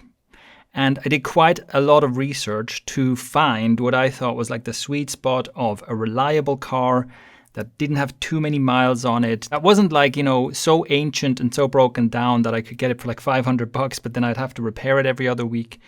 But also something that wasn't too expensive. This is what I landed on. And at the time, my income was around $100,000 a year. And to be clear, I didn't have a fixed income at the time. My income was changing a lot and it was growing rapidly, but it was somewhere in this ballpark of $100,000 a year. And the point here is, with this level of income, that's when I decided to spend $5,000 to get an old, reliable car. This is a practical example of how the expenses I'm willing to take on are trailing far behind my current actual income. So if we think of a graph like the one we played with before, right? If we think of income growing over time, and for me, this was from my entrepreneurial work, my income was growing. And I was keeping my living expenses as low as possible so I could save a lot and I could build this personal runway and I could start investing that money. And if you think about it, like at this point, you know, in my income journey, this is where I could comfortably afford a second-hand car. But I'm not buying a second-hand car. I'm not buying a car at all. Later on, my income grows. At this point, I can comfortably afford a new car, right? I could easily afford a brand new Honda or Toyota or something like that, but I'm still not buying a car. Later on, my income keeps growing. At this point, I could easily afford a luxury car, right? I could easily afford to either get a new, you know, BMW or Mercedes or something. Even more easily, I could afford the lease on a car like that. I could easily afford the lease on a status symbol luxury car. But I'm still not buying a car. And only later, when my income has gone beyond that point even, at that point I buy a second-hand car. And so as my income grows, essentially, I'm spending money here in the journey as if I was still several years back in my actual income development. And that's what I mean by like my expenses trail my real income by a very wide margin. The example that I gave with the car is a very simple and practical example of how I did this. But I applied this same thinking to basically all areas of my life, right? In all areas of my life, I always paid much, much less in rent than I could afford. And I always paid less in rent, for example, than the general population pays as a percentage of their income. And that is still true today. Now, something that makes this easier to do and something that I think is an important aspect here is what we touched on before as well, which is about thinking like an investor and thinking in terms of assets. So let's stay with the car example and contrast these two types of thinking, one of them being consumer thinking, the way most people think, and the other being investor thinking, the way fewer people think. So typically, consumer thinking is, you know, if I have $10,000, I think, hey, with $10,000, I can buy a car. That's cool. And if I have $100,000, I can buy a really nice car. I can buy a car that will impress people when I show up in it. Investor thinking is a little bit different. If I have $10,000, if I really need a car and I have $10,000, I look at that and think, you know what? I can buy a car with this money and I can still have $2,000, $3,000, $5,000, maybe even more left to invest afterwards. So I can buy a cheap car and keep basically as much of these 10,000 as possible because it's so valuable to have this money as an investment, and it's not nearly as valuable to have a slightly more expensive car. And if I have $100,000, instead of thinking, hey, I can buy a really nice car, I think, you know what, on the return on investment, if I invest this, I can buy a car at the end of the year just on the interest I earned, and I still have $100,000. And I would much rather have $100,000, wait a year, and then buy a cheap car and still have $100,000 than buy an expensive, fancy, high-status car now. So this is the reasoning behind it. And this kind of brings us back to the whole frugality and minimalism thing. Because yes, of course, this is essentially being frugal. I'm basically saying, hey, I'm going to spend less money. And in most cases, I'm going to spend as little money as possible and be as frugal as possible. And like I talked about before, that is basically not very cool. But I also do think, I'm only half joking about this, because I do think that the minimalism movement, which has taken off in recent years, have done a much better job of explaining this and of marketing this as well. Because when it comes to minimalism, it's not just about just save money whenever possible and like die rich, right? It's more about be very deliberate about what you actually want and what you actually need, and don't spend money on stuff that you don't want and don't need. And I think that's a really, really good approach. So let me try to make this a bit more practical, because I think that if you simply think of, oh, I have to save as much money as possible, I think that can also go wrong in a couple of ways. The way I think about this is it has to do with priorities, being clear about your priorities, and we also have to talk about and be aware of the poverty trap. So first of all, when it comes to deciding, do I spend money on something or not? Like, do I buy a car at all? Do I buy a cheap car or not? This kind of thing. We really need to be clear about our priorities, because like I said, if you just think, well, I have to save money on everything as much as possible always, that's actually not a recipe for success. One of the things to be aware of is, well, why do we buy stuff at all? And I'm sure you've been told this many times, right? Buying stuff doesn't make us happy, right? Money can't buy happiness. A lack of money also doesn't make people happy. That's often like the unsaid part of it, right? Not having money also doesn't make you happy, so it's not great either. But it's true that this kind of consumer culture we live in, and what we often do is we basically buy things because what are we doing? Like we hope that something will give us higher status, or make us feel better, or make us happier, or whatever. And most things are advertised like that too, right? It's like, hey, if you buy this thing, you'll finally be happy. And that's just not true. And we know that that's not true, and research bears this out. And speaking of research, it is true that having more money and spending money on certain things can actually make us happier. And specifically, 2 areas where research has shown that spending money actually makes people happier is experiences, or spend money on experiences rather than stuff, and especially if that is shared experiences.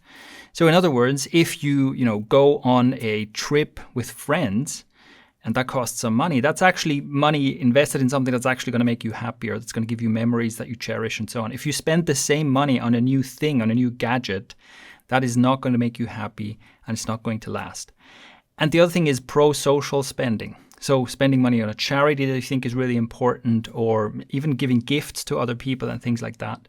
That is also something that actually makes us happier. I am grateful that I came across a study that showed this difference between how it affects people when they spend money on stuff versus spending money on experiences a long time ago. And I took that seriously. And that also, just that insight, the realization of this, made it much easier for me to say no to many, many things that most people spend lots of money on, and instead prioritize experience, which are often also cheaper. So that's an important thing to be aware of, because it's tragic if you're wasting all your money. Like we talked about, the most effective way to stay poor is to buy stuff you don't need on credit. And it's tragic if you're doing that and it's not even giving you what you actually want. Because what you actually want is like you want happiness, or you want to feel relaxed or whatever, and you're kind of hoping that the thing you're buying is going to give you that. Well, it's not. And that's even more tragic. So even just having this awareness is valuable. Another thing is freedom from money worries. This is a high priority, and this will actually lower your stress levels and make you happier when you don't have to worry about money all the time. And this is why it's important to build up that personal runway.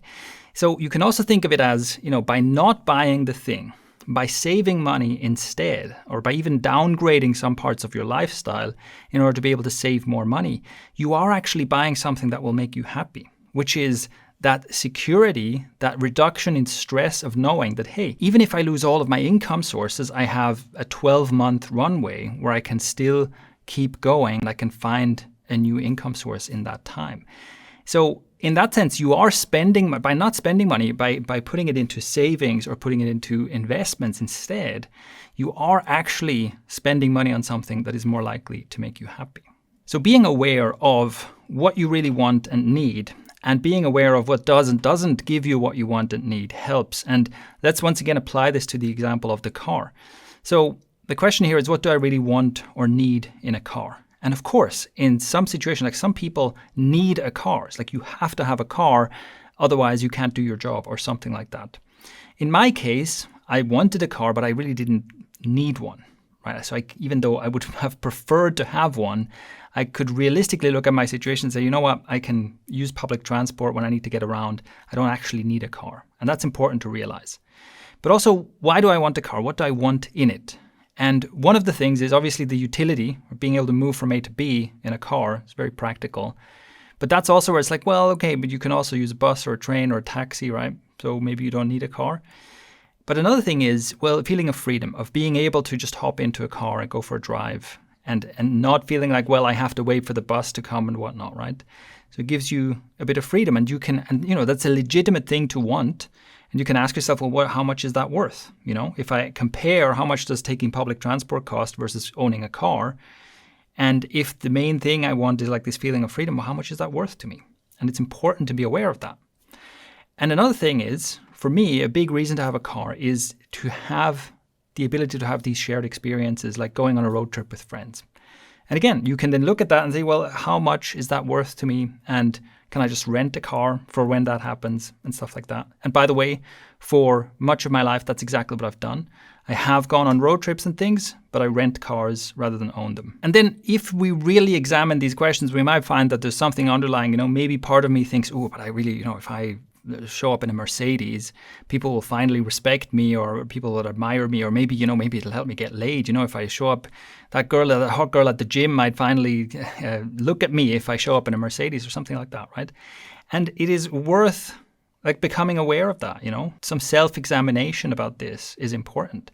So this is where my tool for this is basically writing, where if I can really take something apart in writing, I can realize that, some of the things that are reasons why I think I need to spend all this money on a car, actually I don't have to, because actually it's not going to work, right? Actually people aren't going to respect me because of the car I have or something like that.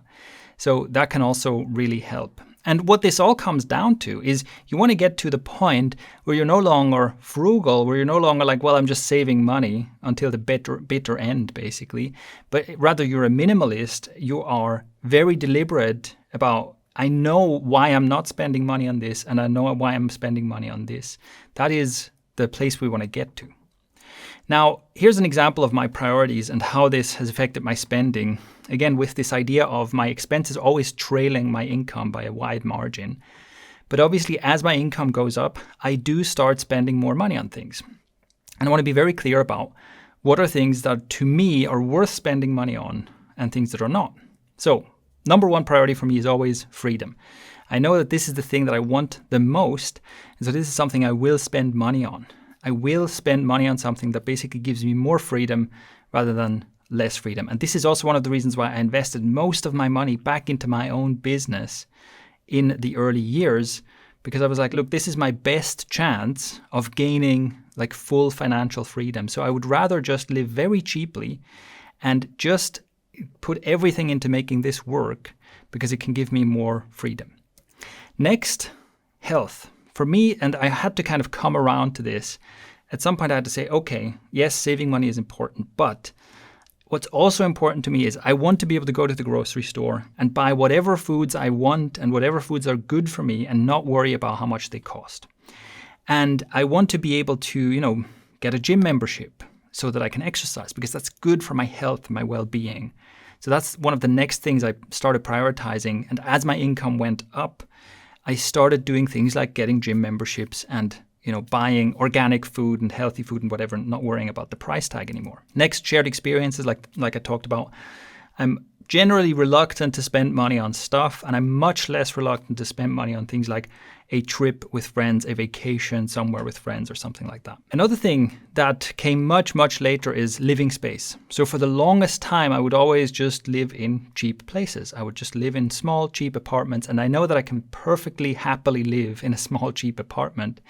But again, at the point where I could afford living in a mansion, I start living in a more spacious living area because it is quite nice to be able to have like a separate office room and just have more space and things like that, right? So these are my top priorities. And then, way, way, way down the list comes things like gadgets. Yes, I love gadgets and I've spent money on gadgets.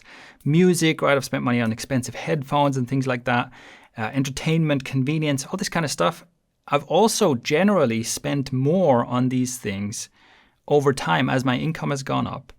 But these are things I can happily live without at any moment. And I spend a tiny, tiny sliver of my income and my net worth on these things, right?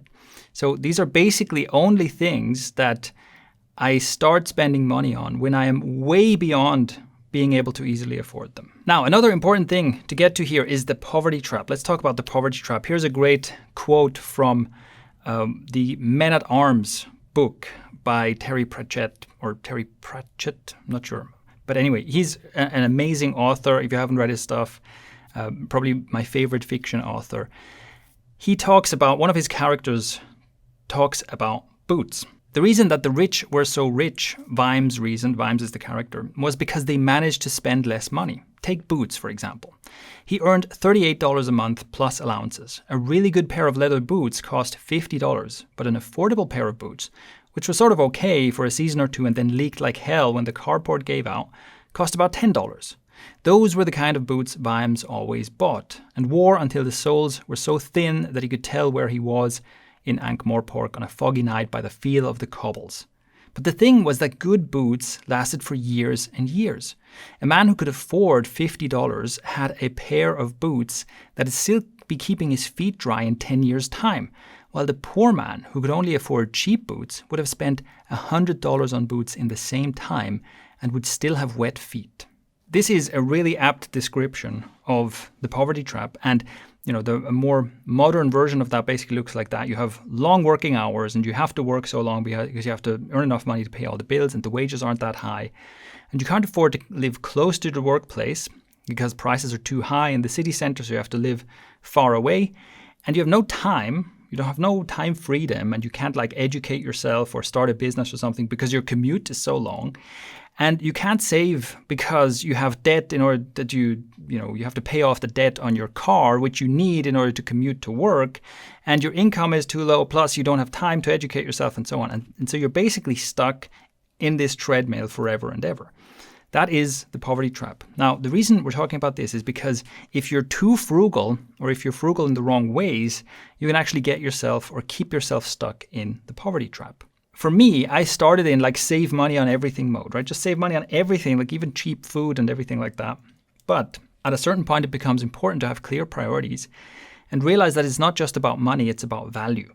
And an example of this is for the kind of work I do, which is I've been working with computers, right, on internet businesses for forever now.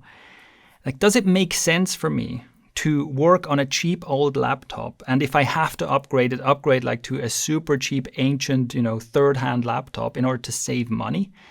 If this is the tool I use to work with all day, and it actually makes all of my work slower and more frustrating, does it make sense to save, say, $1,000 on a laptop when it will cost me hundreds of hours of time because the damn thing is so slow and I constantly need to fix it? So here, if I'm convinced that I have to save money at all costs and I save money on the very tools I need to make money, then I can keep myself stuck in the poverty trap. And this is also something I had to overcome my frugal impulse, essentially, because it becomes such a habit, and get into the habit of saying, no, the work tools I'm going to spend money on a new powerful laptop because it's actually going to help me do what I do to earn more money.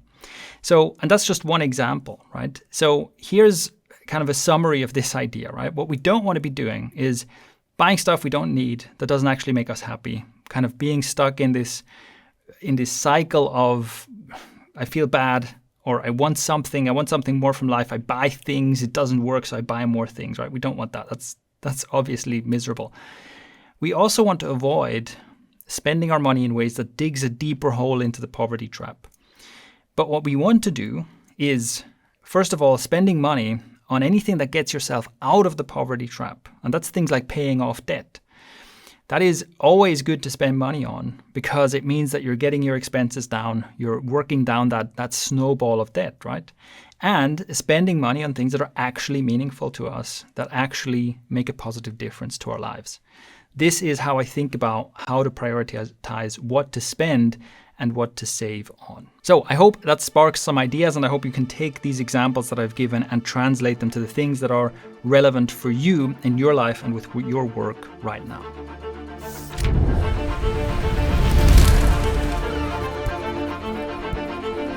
We've talked about the principle of making more money and not spending it. And we've talked quite a bit about the don't spend it part and how to strategically go about doing that right. Now let's talk about the make more money part, because of course the best thing to do is to do both, to increase your income and decrease your living expenses. And this is especially true because some people are in a position where they can't save their way to wealth building, right? Your income is just too low, or maybe the place you live is so expensive that it just eats so far into your income that even with all the frugality in the world, it's just not enough. So it's really important that we look at ways to move both of those levers, reduce expense, increase income. So let's get into it. What are the ways to increase your income? The first thing you can do is to work more. This is where if you're exchanging your time for money, then obviously you can get more money by spending more of your time working. This is obviously the worst option, but it's also the most common one, right? This is the option that most people are like, well, I have to get a second job or I have to work harder or do overtime or whatever. That is kind of the most common way in which people seek to increase their income. The biggest problem here is that there's a hard cap on the scalability of this, which is to say that, how high can you take this? Well, not very high. Ultimately, you only have 24 hours in the day. You have to spend some of that time like sleeping and eating and so on. So there's actually a hard limit to how much of your time you can exchange for money. And so even if you work yourself to death, you're not scaling very far beyond someone who's working a normal number of hours. Still, that is an option. And it's also something that I think it's good to be willing to do this. We don't want to be in a situation where we have to do this or where we do this for years on end. But it's really good to be willing to do this, to go through periods where you just go, okay, I'm just going to work an unreasonable amount of time in order to save up in a job, or I'm going to work an unreasonable amount of time in order to get my startup off the ground. So it's good to be able to do this, but it should be kind of a last resort and it should be an exception, ideally. So another thing you can do to increase your income is you can start a business. And what you want to do here is you want to pick a business model and specialize in a business model that you can fully understand. Because there's lots and lots of different businesses you can start. And often people ask me, what's the best business model? Well, there's no answer to that, right? The best business for you to start is something that is where you have maybe some kind of industry insider perspective, right? You can see a demand for a product that people outside your industry can't see. And where you maybe have some connections already, but also something that you have an affinity to doing. What's important is to specialize on something, be like, I'm going to get good at this thing instead of bouncing from one thing to the next. What you should think about, my recommendation here is if you're starting a business, think of yourself as the designer of a machine that takes inputs, so inputs of labor and time and tools and whatever data, whatever it is, right? Those inputs. And this machine turns those inputs into money, and it turns it into more money than it costs, okay? So in very simple terms, right, if your main input is labor, like you hire people to do work, they create a thing, you sell that thing, somehow the money you make from selling the thing has to be greater than the amount of money you spend on all that labor. And your job as an entrepreneur, as a business founder, is to design a machine that does this. I think the best way to find what kind of business to do is to find essentially an overlap between two things. On the one hand, your skills, your interests, the things where you can create unique value of some sort, and the overlap between that and economic value, or in other words, something that there is market demand for. Because the simple truth is that you may have many talents and skills and interests that are unfortunately just not economically valuable, right? People are not going to simply pay you to follow your passion because it's your passion. They're only going to pay you to follow your passion if your passion aligns with them getting something they want. And so that is what I'd encourage you to look for, right? It's some kind of a convergence between where you feel like this is something I'm good at, this is something I can provide, and also this is something where I can spend a lot of my time, because you'll have to spend a lot of your time building this business, getting into it, getting good at these skills. So that's also makes it valuable for it to be something that you're actually interested in, right? And not just think, where can I make the most money? But rather, where is that convergence between my skills and interests and the unique value I can provide and something that I can get paid for? So that is starting a business. That's definitely a way to increase your income. Number 3 is to become a high value player in someone else's business. So this is, I think, the key to advancing your career, to gaining equity, right? Becoming a partner in a business rather than just an employee. And to basically leveling up your income as an employee where you don't have to be the founder of a business yourself. The way I think of this is like from the perspective of an employer, it is always one of the biggest problems to find the right people to hire. And you're always looking for really good people. And so if you can become one of those rare people that, an employer hires you and they go, oh my God, this person is so good. This person is such a valuable team member. I'm going to happily give them a raise. I'm going to happily give them vacation days when they ask for them. I'm going to happily give them equity in my business because they're so valuable, right? If you can become that person, that is, I think, the best, or that's like the key to this kind of career advancement. To become such a high value player, of course, you need to have like the key skills. You need to be very skilled at what you do. You need to be very reliable. But you also need to be someone who really gets it, who can engage with what that business is about and add real value to the business. And that's the thing that's really rare. But if you can be that key player or that high value player, then that allows you to either partner up with someone. So you can partner up with a founder where, for example, you can say, listen, I'm not going to be I'm not going to be like a visionary founder or CEO, but I have this really high skill as a developer or something, right? And I want to partner up with you. You be the CEO, you come up with the vision. I'm just going to do an incredibly good job at creating the things that you need, right? And you can get into a partnership like that with someone else starting a business. And you can also use this when you're basically joining a small-ish company that still has a lot of scaling potential. The reason I say this is because if you join a relatively small team, maybe a relatively young company, then you as an individual can really make a difference to that business. And if you join a gigantic business, with 10,000 employees all over the world, then it's quite unlikely that anything you do will really move the needle for that business. But if you join a small startup, you can make a real difference. You can actually move the needle and increase revenue for that business directly with the work you do. And that puts you in a position where they'll be much, much happier to give you a raise, give you equity and whatever. And like we talked about previously, right, most wealth comes from owning valuable things.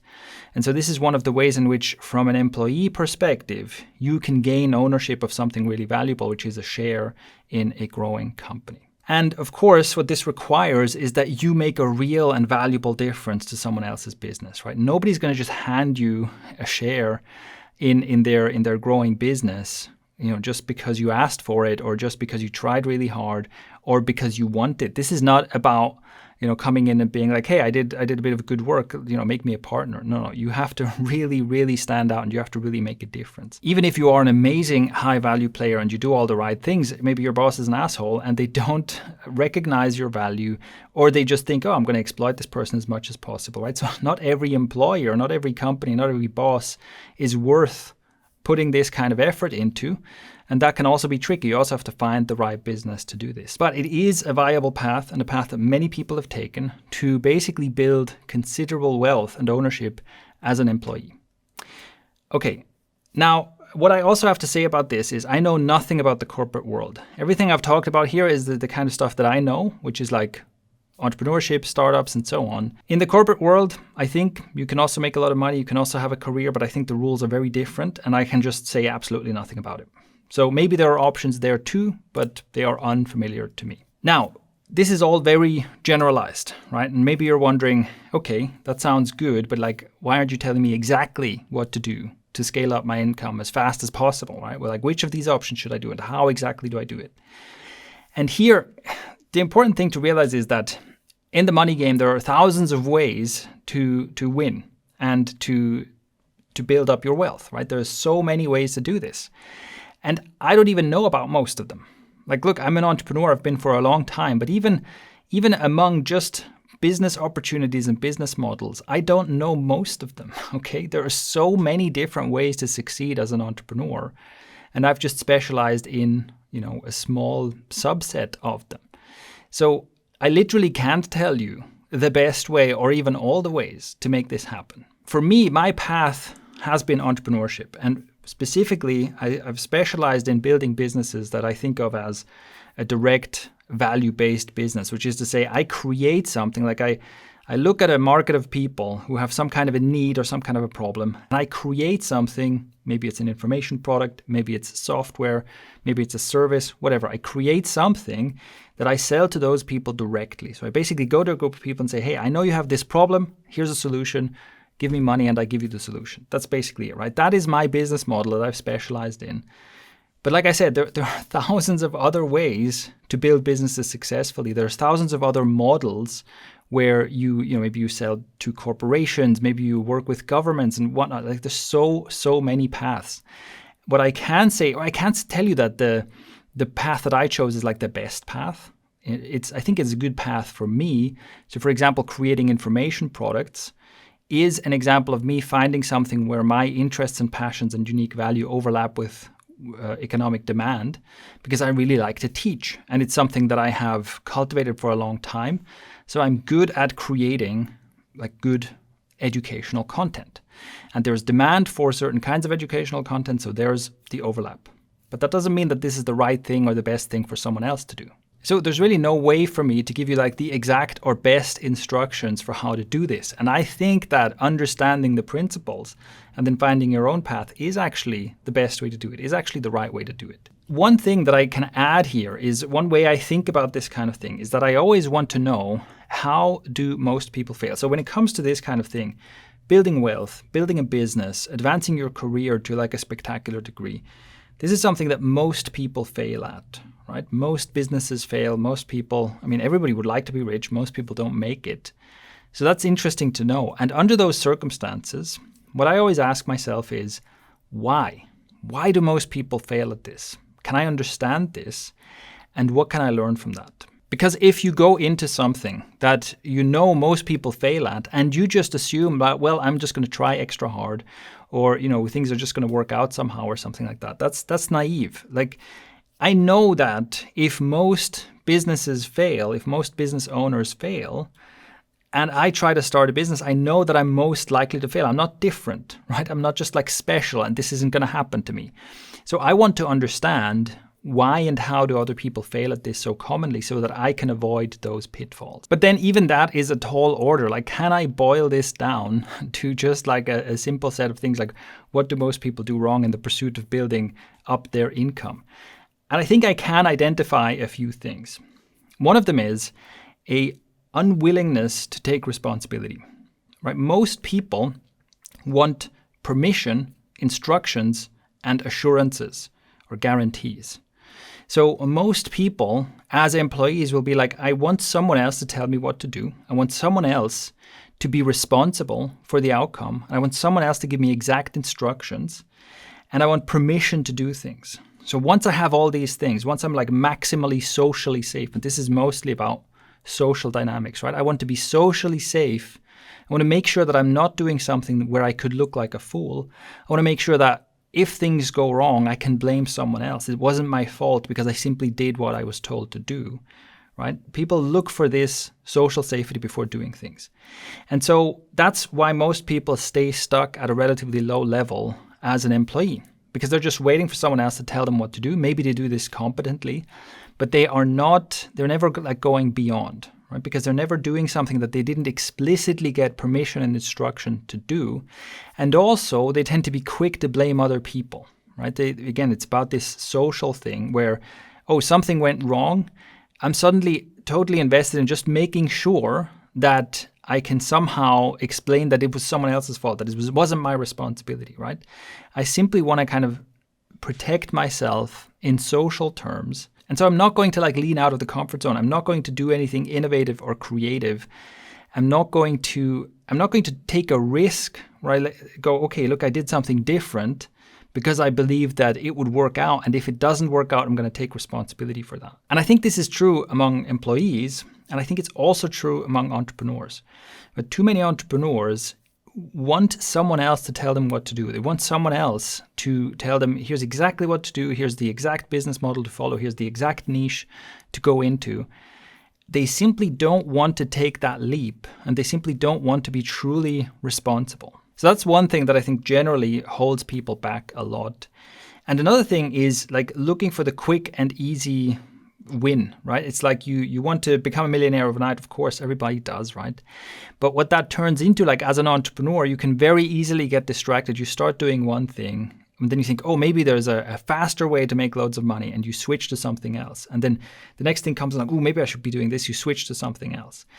And even as an employee, you basically can have, if you're trying to kind of rush the process too much, you have too much of a I want things attitude, right? Where it's just like, well, I want a promotion, I want more this, I want a promotion but no more responsibility, and I want to be recognized for what I do, and I want to get equity, and I want all kinds of stuff. And like from your boss's perspective, it's just like, well, you want a lot of things, and what am I getting out of this, right? So it's this kind of being too eager to like grasp for more, faster, that I think is a trap both for entrepreneurs and for employees. So those are some things that I have observed that are common mistakes that people make, and some of the reasons why so many people fail at this. But I also invite you to do your own thinking about this. And when you set out a plan, you make a plan for how am I going to do this? How am I going to pursue an increase in my own income? You make a plan for this, something that you very clearly decide that you can stick with for the longer term. And you also do some research, like how do people fail at this? What are pitfalls that I need to avoid so that I'm not just another one of those, 90% of people who try and fail? Because most of the people who fail in the same way and for the same reasons. So once again, I'm not telling you what to do, but what I'm trying to do is I'm trying to share the kind of thinking that has helped me make better decisions along the way.